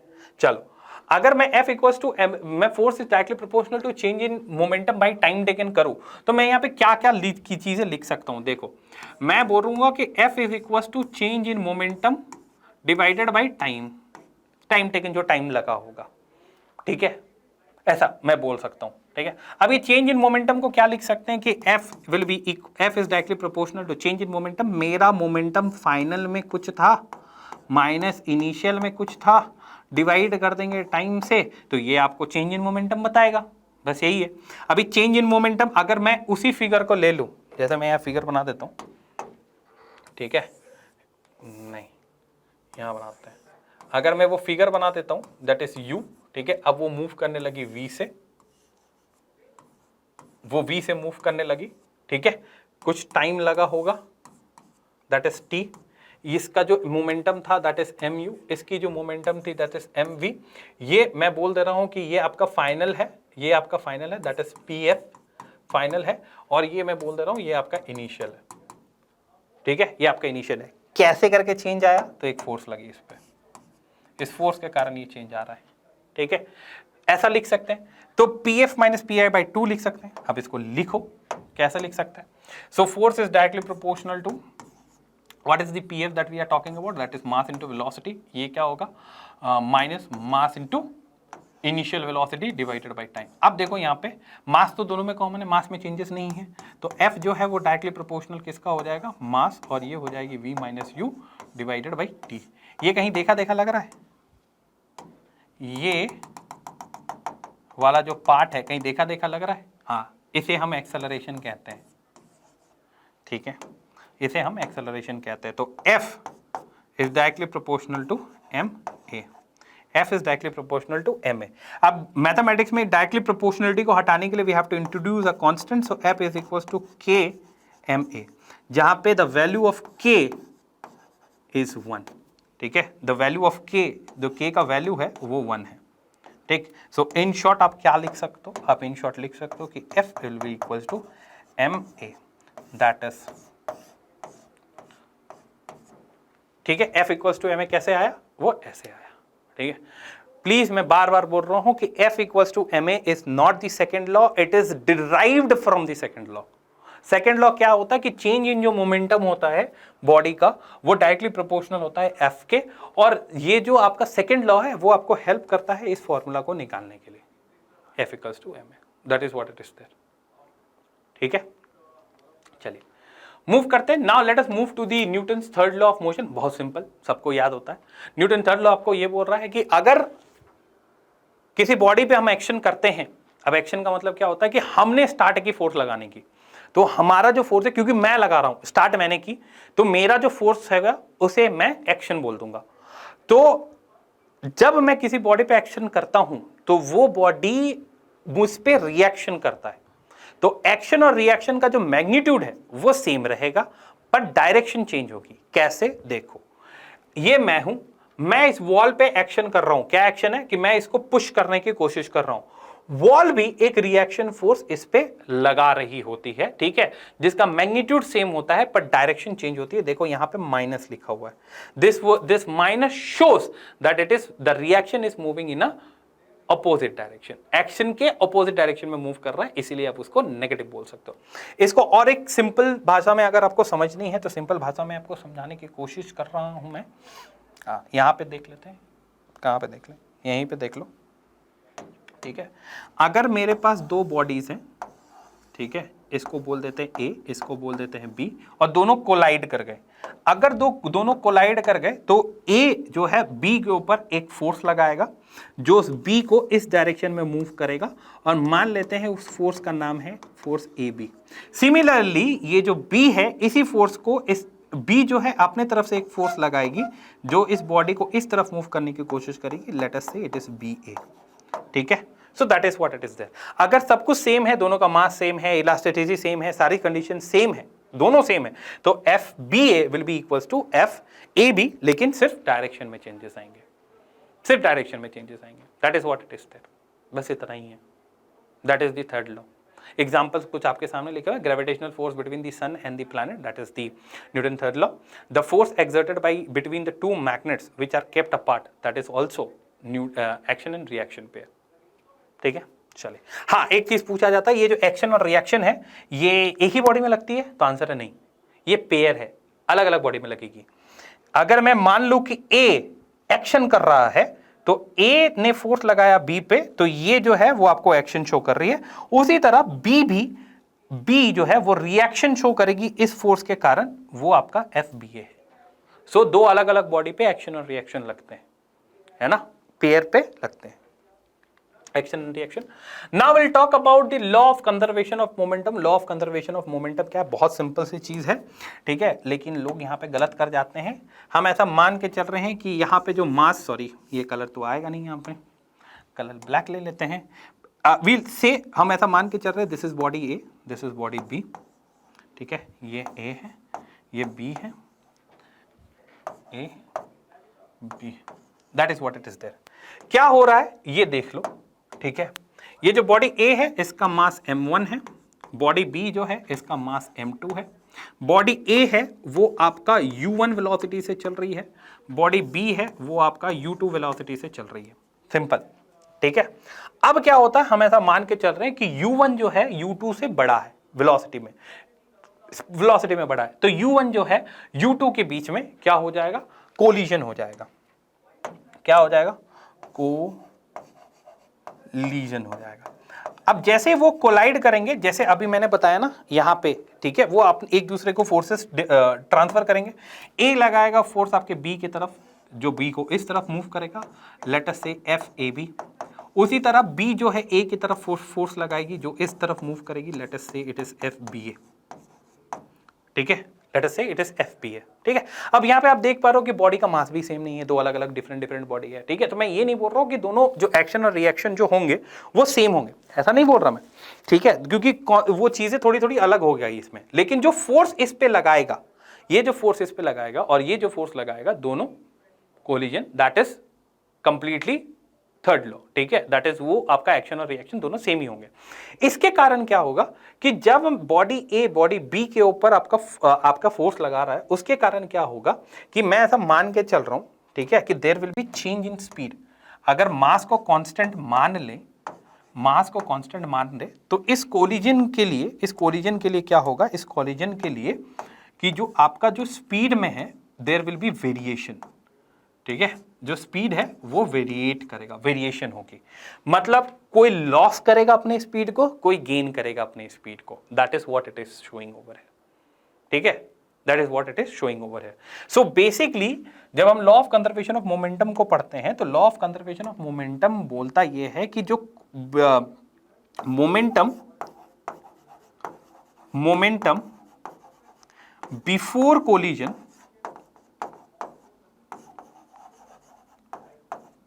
कोलिजन, है ना, मोमेंटम बिफोर कोलिजन वो बराबर होगा आपका, वो आपका बराबर होगा मोमेंटम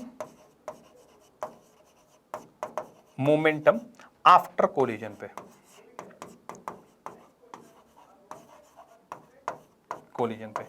ये फॉर्मूला है, momentum before collision will be equal to momentum after collision, this is the formula, यही फॉर्मूला है।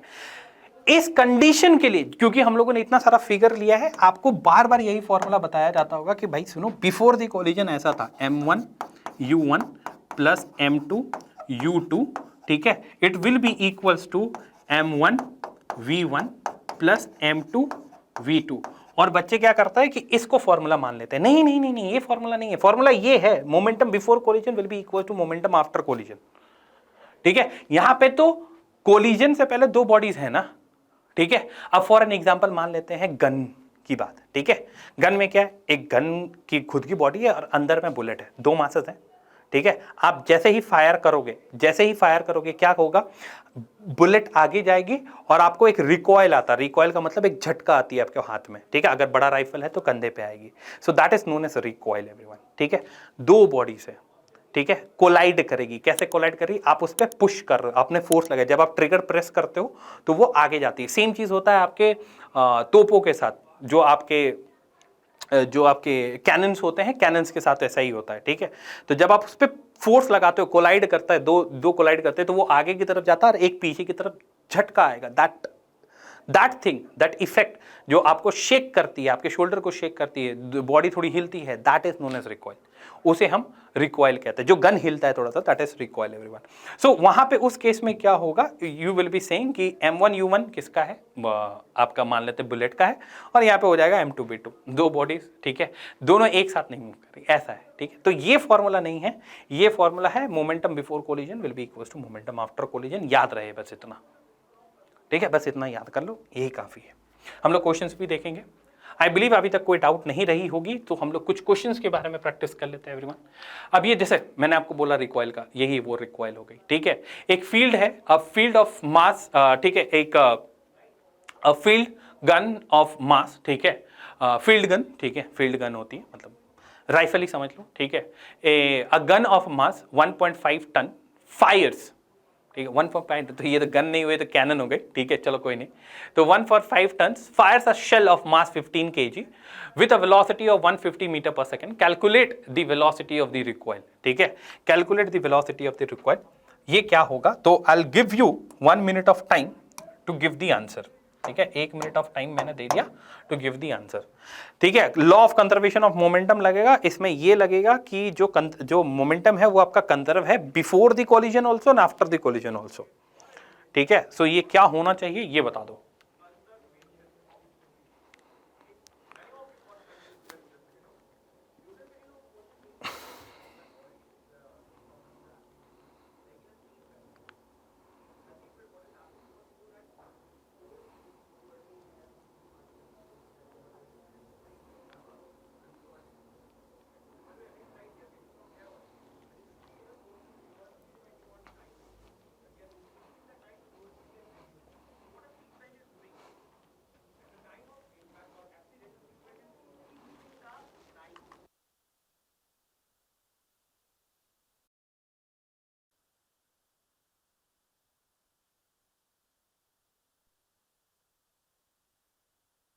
Okay everyone, so let us solve this particular question for you, है ना। इस क्वेश्चन को सॉल्व करते हैं। क्वेश्चन को सॉल्व करने के लिए if you are having the problem, अगर न्यूमेरिकल आपसे सॉल्व नहीं होते हैं तो आप क्या करो, गिवन पार्ट लिख लिया करो। When we put the given वाला पार्ट, अगर मैं यहाँ पे गिवन वाला पार्ट लिख रहा हूँ तो गिवन वाले पार्ट में हमारे पास दो मासेस है, किसकी किसकी, एक फील्ड वाले गन की, एक शेल की, एक शेल की है, ठीक है। शेल मतलब दैट बॉम्ब वाला पार्ट, ठीक है।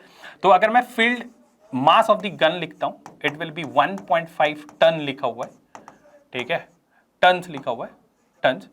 1 ton is equals to 1000 kg, तो 1.5 इसका मतलब हो गया दैट इज 1500 kg, ठीक है। 1500 kg है मास ऑफ द गन। उसी तरह जो वेलोसिटी ऑफ गन होगी, क्यों वेलोसिटी ऑफ गन लिख रहा हूं मैं, वेलोसिटी ऑफ गन का मतलब होता है रिकॉइल, ठीक है। जो गन आप यहां पे लगा के रखोगे, द कैनन है, कैनन जब आप बुलेट उससे निकल जाती है, बॉम्ब उससे निकल जाता है, फिर क्या होता है कि उसमें एक झटका आता है पीछे, it is moving backwards, that word backwards जो है that is called as recoil. तो वो किस में आता है, वो बुलेट में तो नहीं आती, वो कैनन में आएगी, वो गन में आएगी, इसीलिए वो वेलोसिटी ऑफ द गन है, that is called as recoil everyone, recoil. ये रिकॉइल आपको निकालनी है। मेरे पास मास ऑफ द शेल भी दी हुई है, कितनी दी हुई है, mass of the shell that is 15 kg, वो 15 kg दी हुई है। उसी तरह मेरे पास वेलोसिटी ऑफ शेल भी दी हुई है, कितने दी हुई है, that is 1500 metre per second, 1500 metre per second भी दी हुई है, that is what it is there, ठीक है।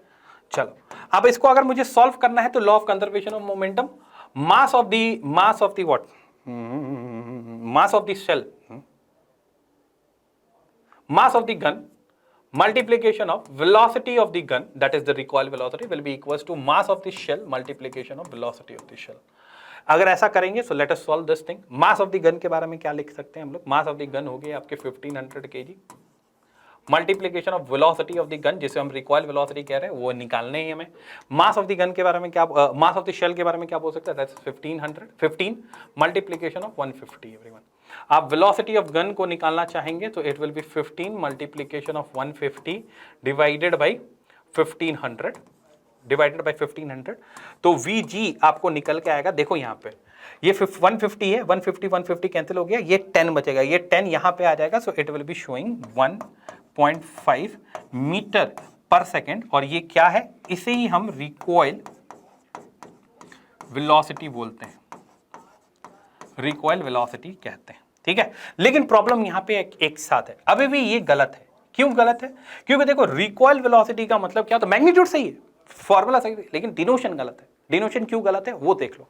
डिनोशन इसलिए गलत है एवरीवन, क्योंकि अगर मैं मान के चल रहा हूं कि मैंने एक बुलेट को फायर किया, बुलेट आगे की तरफ जा रही है, और जो रिकॉइल हो रही है वो उस गन में हो रही है जो कि पीछे की तरफ आ रही है, ठीक है। तो ये वेलोसिटी तो उस बॉडी के रिस्पेक्ट में उल्टे डायरेक्शन में है ना, तो अगर उल्टे डायरेक्शन में है everyone, that is why it is considered to be known as negative. ये नेगेटिव शो करना जरूरी है। ये नेगेटिव आपको एक लाइन लिख देना, नीचे ये लिख देना कि भाई सुनिए, ये जो नेगेटिव शो है इसका मतलब ये रिकॉइल वेलोसिटी है, मतलब उल्टे डायरेक्शन में जा रही है, दैट्स इट, ठीक है। Now the answer for the following question will be B, that is negative 1.5 metre पर सेकेंड, बस इतना ही है, ठीक है। This will be your answer everyone. ये नेगेटिव शो करना जरूरी है। अगर ऑप्शन में आपको सिर्फ 1.5 दिया हुआ है, that means they are not talking about the direction, वो डायरेक्शन के ऊपर बात नहीं कर रहे हैं, उनको सिर्फ और सिर्फ मैग्नीट्यूड से मतलब है, बस यही है, ठीक है। चलिए मूविंग नेक्स्ट, लेट अस, अच्छा इट इज सॉल्व ऑलरेडी, ठीक है। तो इसमें आप लोग देख लो यहाँ पे क्या है कि एक बॉडी है जिसका मास 5 kg है, at rest is acting upon the body of the, एक बॉडी है जिसकी मास 5 kg दी हुई है, वो रेस्ट पे है और उसके ऊपर एक फोर्स लगा, जैसे ही उसके ऊपर फोर्स लगा तो उसकी वेलोसिटी 0 से 5 पे हो जा रही है, ठीक है। तो हमें क्या निकालना है, हमें निकालना है फाइनल और initial momentum. Initial momentum m into u, जो 0 हो जाएगा, final momentum that is mv, 5 into 5 that is 25। इस केस में the option B is the correct answer for this, ठीक है। I hope this much is clear to you और आपको इतना समझ में आया होगा। Let us move to the next question. ये क्वेश्चन बहुत इंटरेस्टिंग है। क्या क्वेश्चन बोल रहा है कि a force of 5 Newton, 5 Newton का फोर्स है, वो पहले m1 मास पे लग रहा है, उसके कारण एक्सेलरेशन 8 मीटर पर सेकंड आ रही है, ठीक। फिर वही 5 न्यूटन फोर्स m2 मास पे लग रहा है और उसके कारण 24 मीटर पर सेकंड स्क्वायर का एक्सेलरेशन आ रहा है। अब क्वेश्चन ये बोला जा रहा है कि मुझे ना, अब क्या करो कि दोनों m1 और m2 मास को जोड़ दो, जैसे आप M1 और M2 मास को जोड़ने के बाद 5 न्यूटन फोर्स लगाओगे तब एक्सेलरेशन कितना आएगा, ये आपसे पूछा जा रहा है। ठीक है, सबसे पहले बात यहां पे ध्यान से देखो कैसे सॉल्व करते हैं इसको। ठीक है, solution for this particular question, given लिख लो, नहीं समझ में आया गिवन लिख लो, आपको समझ में आएगा क्या निकालना है। मेरे पास एक फोर्स दी हुई है F, जिसका मैग्नीट्यूड 5 न्यूटन है। इस फोर्स के कारण क्या हो रहा है कि मेरे पास एक बॉडी है M1, ठीक है, जिसका वैल्यू मुझे नहीं मालूम। इस M1 के कारण जब 5 न्यूटन फोर्स इस पे लग रही है तो एक्सेलरेशन आ रहा है A1, जो कि है आपका कितना 8 मीटर पर सेकंड स्क्वायर। उसी तरह F1 फोर्स जो है एक मास है M2, उस पे लग रही है जिसका वैल्यू मुझे नहीं मालूम, लेकिन उस पे लगने के बाद एक्सेलरेशन जो है that is 24 metre per second square आ रहा है। ठीक है, that is what it is there. अब मेरे पास पूछा ये जा रहा है कि मुझे ना एक्सेलरेशन बता दो, एक्सेलरेशन बता दो, नेट एक्सेलरेशन बता दो, नेट लिख देता हूं, नेट एक्सेलरेशन बता दो जब M1 प्लस M2 को जोड़ दोगे और जोड़ने के बाद यही F इसके ऊपर लगेगी, तब ये F इसके ऊपर लगेगी तब एक्सेलरेशन कितना होगा, तब मुझे बता दो। ये मुझे पता करना है, जब कंबाइंड करके एक्सेलरेशन कितनी लगेगी ये मुझे पता करना है। कैसे निकालते हैं इसको, देखो सबसे पहले हमें तो M1 M2 निकालना पड़ेगा। क्यों? क्योंकि हमें मास के बारे में पता नहीं, तो जोड़ेंगे क्या। ठीक है, M1 M2 तो नहीं लिख सकते, जोड़ेंगे क्या, तो पहले वो निकालो। देखो इसमें क्या है कि 5 न्यूटन फोर्स कांस्टेंट है, तो M1 मास क्या होगा हमें पता है, F इक्वल्स टू ma होता है सेकेंड लॉ से। ठीक है, F इक्वल्स टू ma होता है, ये फॉर्मूला यूज करेंगे तो M1 मास जो है हम इसके लिए लिख सकते हैं F बाई A1। F क्या है 5, A क्या है 8। ठीक है, इसको लिख देते हैं दिस इज kg, सिंपल। ठीक है, F by A it is newton by metre per second, newton per metre per second square. ठीक है, यही होता ना, फोर्स हो गया newton metre per second square, हाँ, और ये तो newton kg per metre square है, तो मीटर स्क्वायर कट जाएगा, सिर्फ केजी बचेगी, तो that is 5/8, that is your KG everyone. ठीक है, दैट इज M1। उसी तरह अगर हम M2 के बारे में बात करें तो यहाँ पे सेम फोर्स लगेगा और A2 की वैल्यू आ जाएगी कितनी, कितना M2 सॉरी फोर्स है 5 और ये होगा 24 केजी। ठीक है, दिस इज दी M2।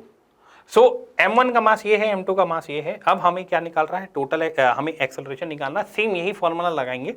अब मैं लिखूंगा यहाँ पे क्या कि भाई जो नेट एक्सेलरेशन आएगी, कब नेट एक्सेलरेशन आएगी, जब मैं F1 फोर्स लगाऊंगा कंबाइंड मास के ऊपर जो कि है 5/8 प्लस 5/24, 5/8 प्लस 5/24। तो ये जो F है, सॉरी इसको यहां पे लिख देते हैं कंबाइंड मास M1 प्लस M2। ठीक है, तब नेट एक्सेलरेशन कितनी आएगी, तो ए नेट की जो वैल्यू आएगी 5 डिवाइडेड बाई, ये कितना लिख सकते हैं हम लोग, 5 divided by 5/8 plus 5 divided by 24। आप इसको सॉल्व करोगे, you will be getting an acceleration everyone. ठीक है, you will be getting an acceleration, कितना आएगा वो मुझे बता दो। ठीक है, जाहिर सी बात है, इतना तो आपको बताना पड़ेगा।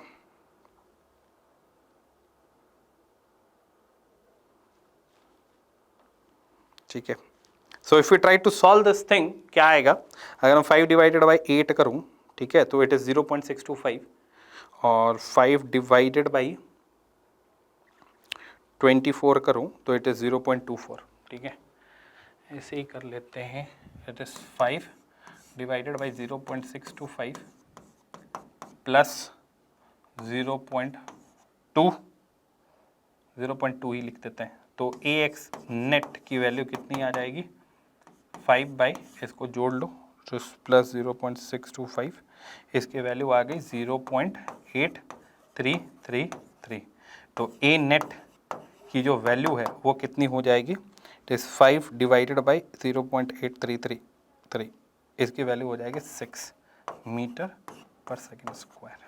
That will be your answer approximate. ठीक है, वैल्यूज थोड़ी बहुत आगे पीछे हो सकती है बट दिस, ठीक है, चेक कर लो, देख लो, समझ लो, क्या कहीं कोई गड़बड़ है, कुछ क्वेश्चन में मिस्टेक है तो उसको देख लो। सो M1 M2 हम लोगों ने निकाल लिया। M1 की वैल्यू 5/8 आएगी, M2 की वैल्यू 5/24 आएगी, क्योंकि सेम कांस्टेंट फोर्स लग रहा है, कहीं कोई दिक्कत तो नहीं, हाँ ठीक है, एक्सेलरेशन हम लोग निकाल लिया, दैट इज मीटर पर सेकेंड स्क्वायर। चलो ठीक है, this will be your answer. ठीक है, एक बार मैच कर लेना।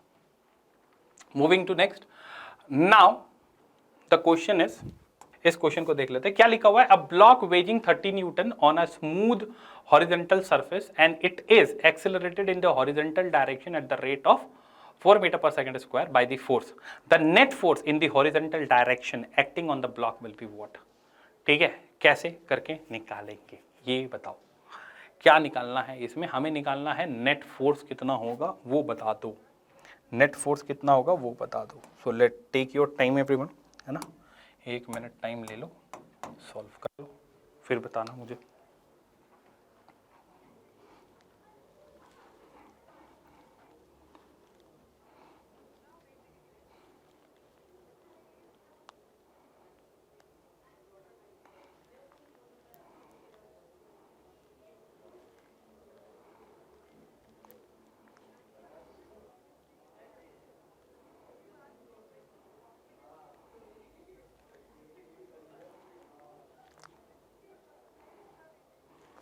सिंपल सा क्वेश्चन है, ज़्यादा कुछ सोचने की ज़रूरत नहीं है उसमें।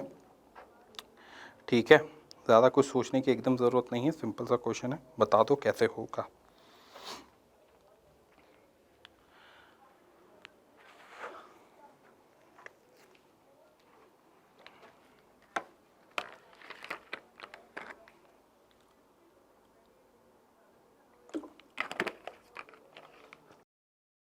टाइम इज अप, सॉल्यूशन देख लो, और कुछ क्वेश्चंस मैंने आपके लिए भी दिए हुए हैं, सिंपल है, इतना कर लोगे तो काफ़ी हो जाएगा। मेरे पास बोला गया है किसी बॉडी का वेट जो है, जिसे मैं W से रिप्रेजेंट कर रहा हूँ, ये आपका 30 न्यूटन दिया हुआ है।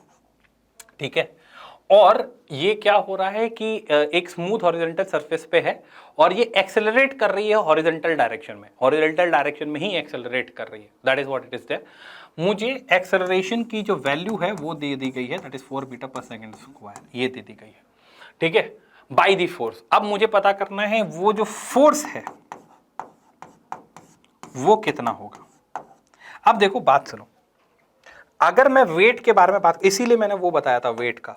ठीक है, अगर मैं वेट के बारे में बात कर रहा हूं, सो आप क्लियरली देख पा रहे हो कि weight is what, weight is known as newton, वो न्यूटन में आपका शो हो रहा है, न्यूटन है।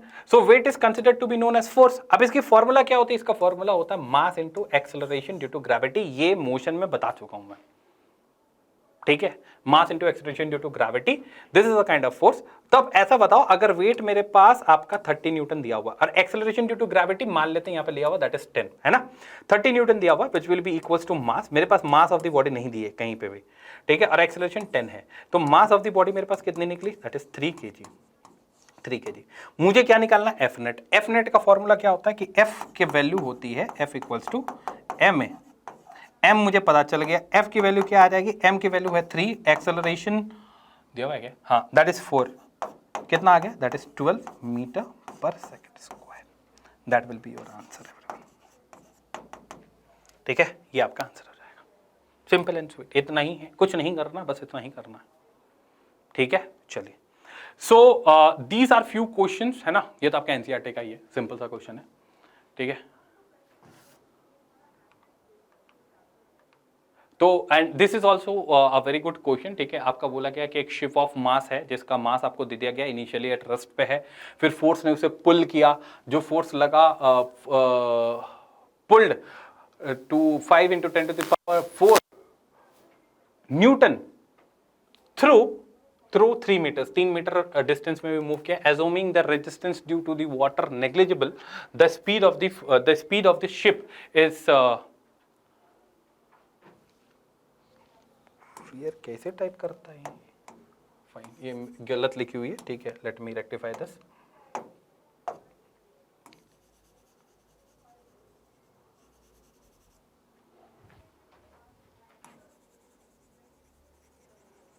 ये न्यूटन है, ठीक है, थ्रू 3 मीटर्स ये लिख दिया गया है। इसके बारे में आपको speed of the velocity, speed पता करनी है। ठीक है, स्पीड पता करनी है एवरीवन, सॉरी, स्पीड पता करनी है, पता कीजिए कितना होगा। Let me put you 2 minute for this, 2 minute देते हैं, सॉल्व कर लो, उसके बाद फिर नहीं तो मैं कर दूंगा। And this will be your last question. इसके बाद कुछ क्वेश्चंस मैंने दिए हुए हैं आपको सॉल्व करने के लिए, है ना। So please try to.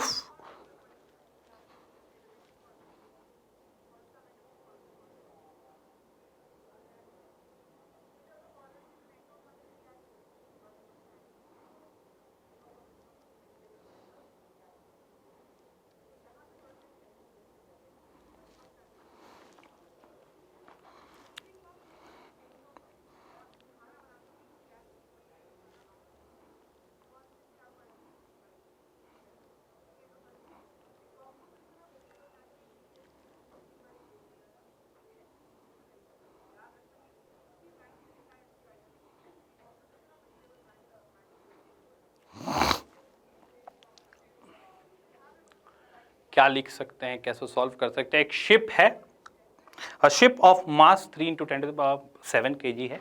Initially वो रेस्ट पे है, उसको पुल किया जाता है, फोर्स लगाई जाती है 5 × 10⁴ न्यूटन से, जिसके कारण वो 3 मीटर आगे चढ़ता है, आगे चल जाता है। ठीक है, पुल कर रहा है, आगे चला जाएगा।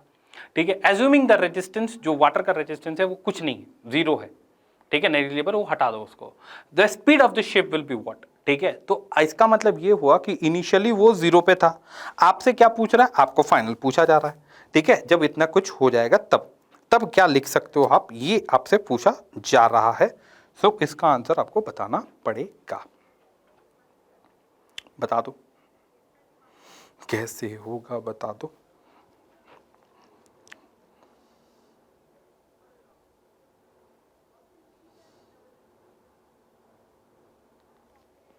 ठीक है, आइए everyone, so this is going to be your last question, है ना।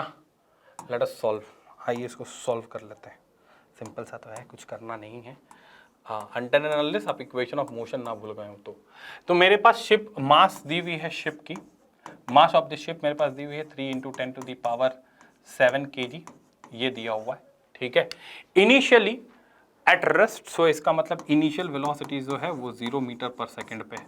ठीक है, और पुल्ड बाय द फोर्स, ठीक है, पुल्ड बाय द फोर्स जो F दी हुई है उसकी वैल्यू मेरे पास दी हुई है, दैट इज 5 × 10⁴ न्यूटन है।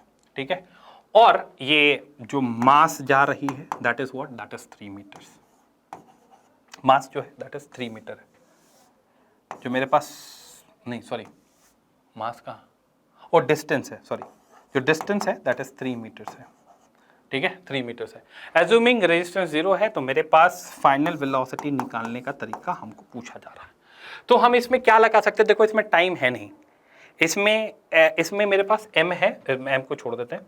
इसमें मेरे पास u है, मेरे पास v है, मेरे पास d है, मेरे पास fb है, तो मैं इसे a निकाल सकता हूं। ठीक है, तो अगर मैं देखो यहाँ पे एक थर्ड इक्वेशन ऑफ मोशन लगाओ जो कि होता है v² - u² = 2as, तो मेरे पास v भी है, u भी है, a मुझे निकालना, s तो दिया हुआ है मुझे। ठीक है, a कैसे निकलेगा, देखो ये मास है, ये फोर्स है। ठीक है, तो हमें सेकंड फॉर्मूला हमें भी मालूम है क्या, कि भाई F = जो होता है वो ma होता है। ठीक है, तो F की वैल्यू मेरे पास दी हुई है, दैट इज 5 × 10⁴, और F की वैल्यू है, A की वैल्यू मेरे पास क्या, M की वैल्यू मेरे पास क्या दी हुई है, that is 3 × 10⁷ multiplication of A। तो A की जो वैल्यू आएगी दैट इज 5/3, है ना, 5/3, इसको लिख लेते हैं 10⁴, और ये आ जाएगी 10⁷। जब ये ऊपर चला जाएगा सो एक्सेलरेशन की वैल्यू आ जाएगी 5/3 × 10⁻³ मीटर पर सेकेंड स्क्वायर, ये आ जाएगा एक्सेलरेशन। इसी वैल्यू को यहां पुट कर देना है। देखो हमें v² पता करना था, हमें v² पता करना है, u की वैल्यू 0 है पहले से। ठीक है, तो मैं उसको नहीं लिखूंगा, 2 की वैल्यू लिख लेता है। 2 एक्सेलरेशन मुझे निकला अभी जस्ट 5/3 × 10⁻³ और आपका जो सेकंड है वो सेकंड भी दिया हुआ है, जो आपका डिस्टेंस है s मतलब जो डिस्टेंस है वो भी दिया हुआ है, दैट इज 3। ये 3 कैंसिल हो गई, ये 3 कैंसिल हो गई, तो मेरे पास क्या बचा, मेरे पास बचा v² will be equal to, देखो 5 × 2 × 5 दैट इज 10, 10 × 10⁻³ यही बचा, और क्या बचा, और तो कुछ नहीं बचा। यही बचा।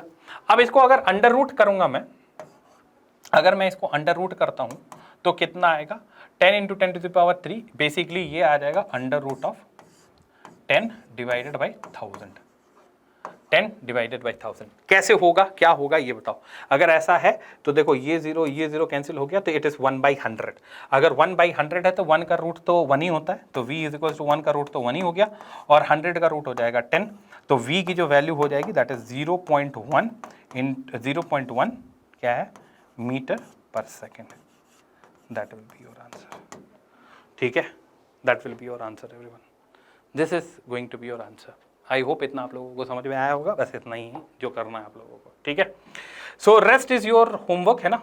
1-2 क्वेश्चन होंगे वो कर लेना अपने से।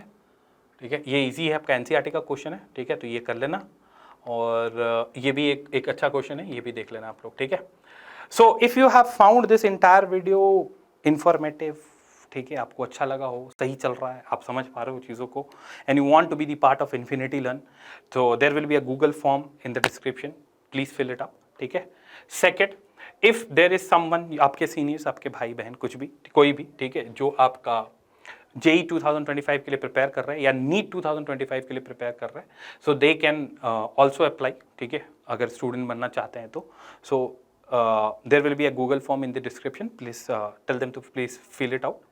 मूविंग नेक्स्ट, आप हमसे सोशल मीडियाज में भी जुड़ सकते हैं, जैसे यूट्यूब चैनल तो है ही, then we have Instagram, then we have Facebook. इस सेशन का जो नोट्स है वो आपको टेलीग्राम चैनल में मिलेगा, तो प्लीज़ डू ज्वाइन।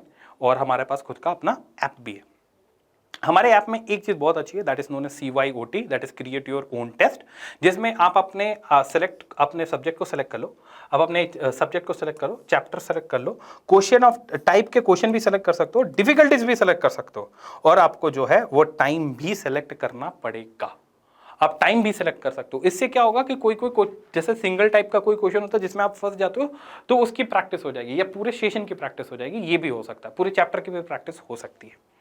ठीक है, चलो, so thank you everyone for joining this session. I hope it is you have understood every single thing. So हम लोग नेक्स्ट सेशन में मिलते हैं। नेक्स्ट सेशन में हम लोग बात करेंगे फ्लूइड का, और ग्रेविटेशनल और फ्लूइड की बात करेंगे। ठीक है, so thank you everyone for joining this session. Bye, take care and have a nice day. Bye, thank you.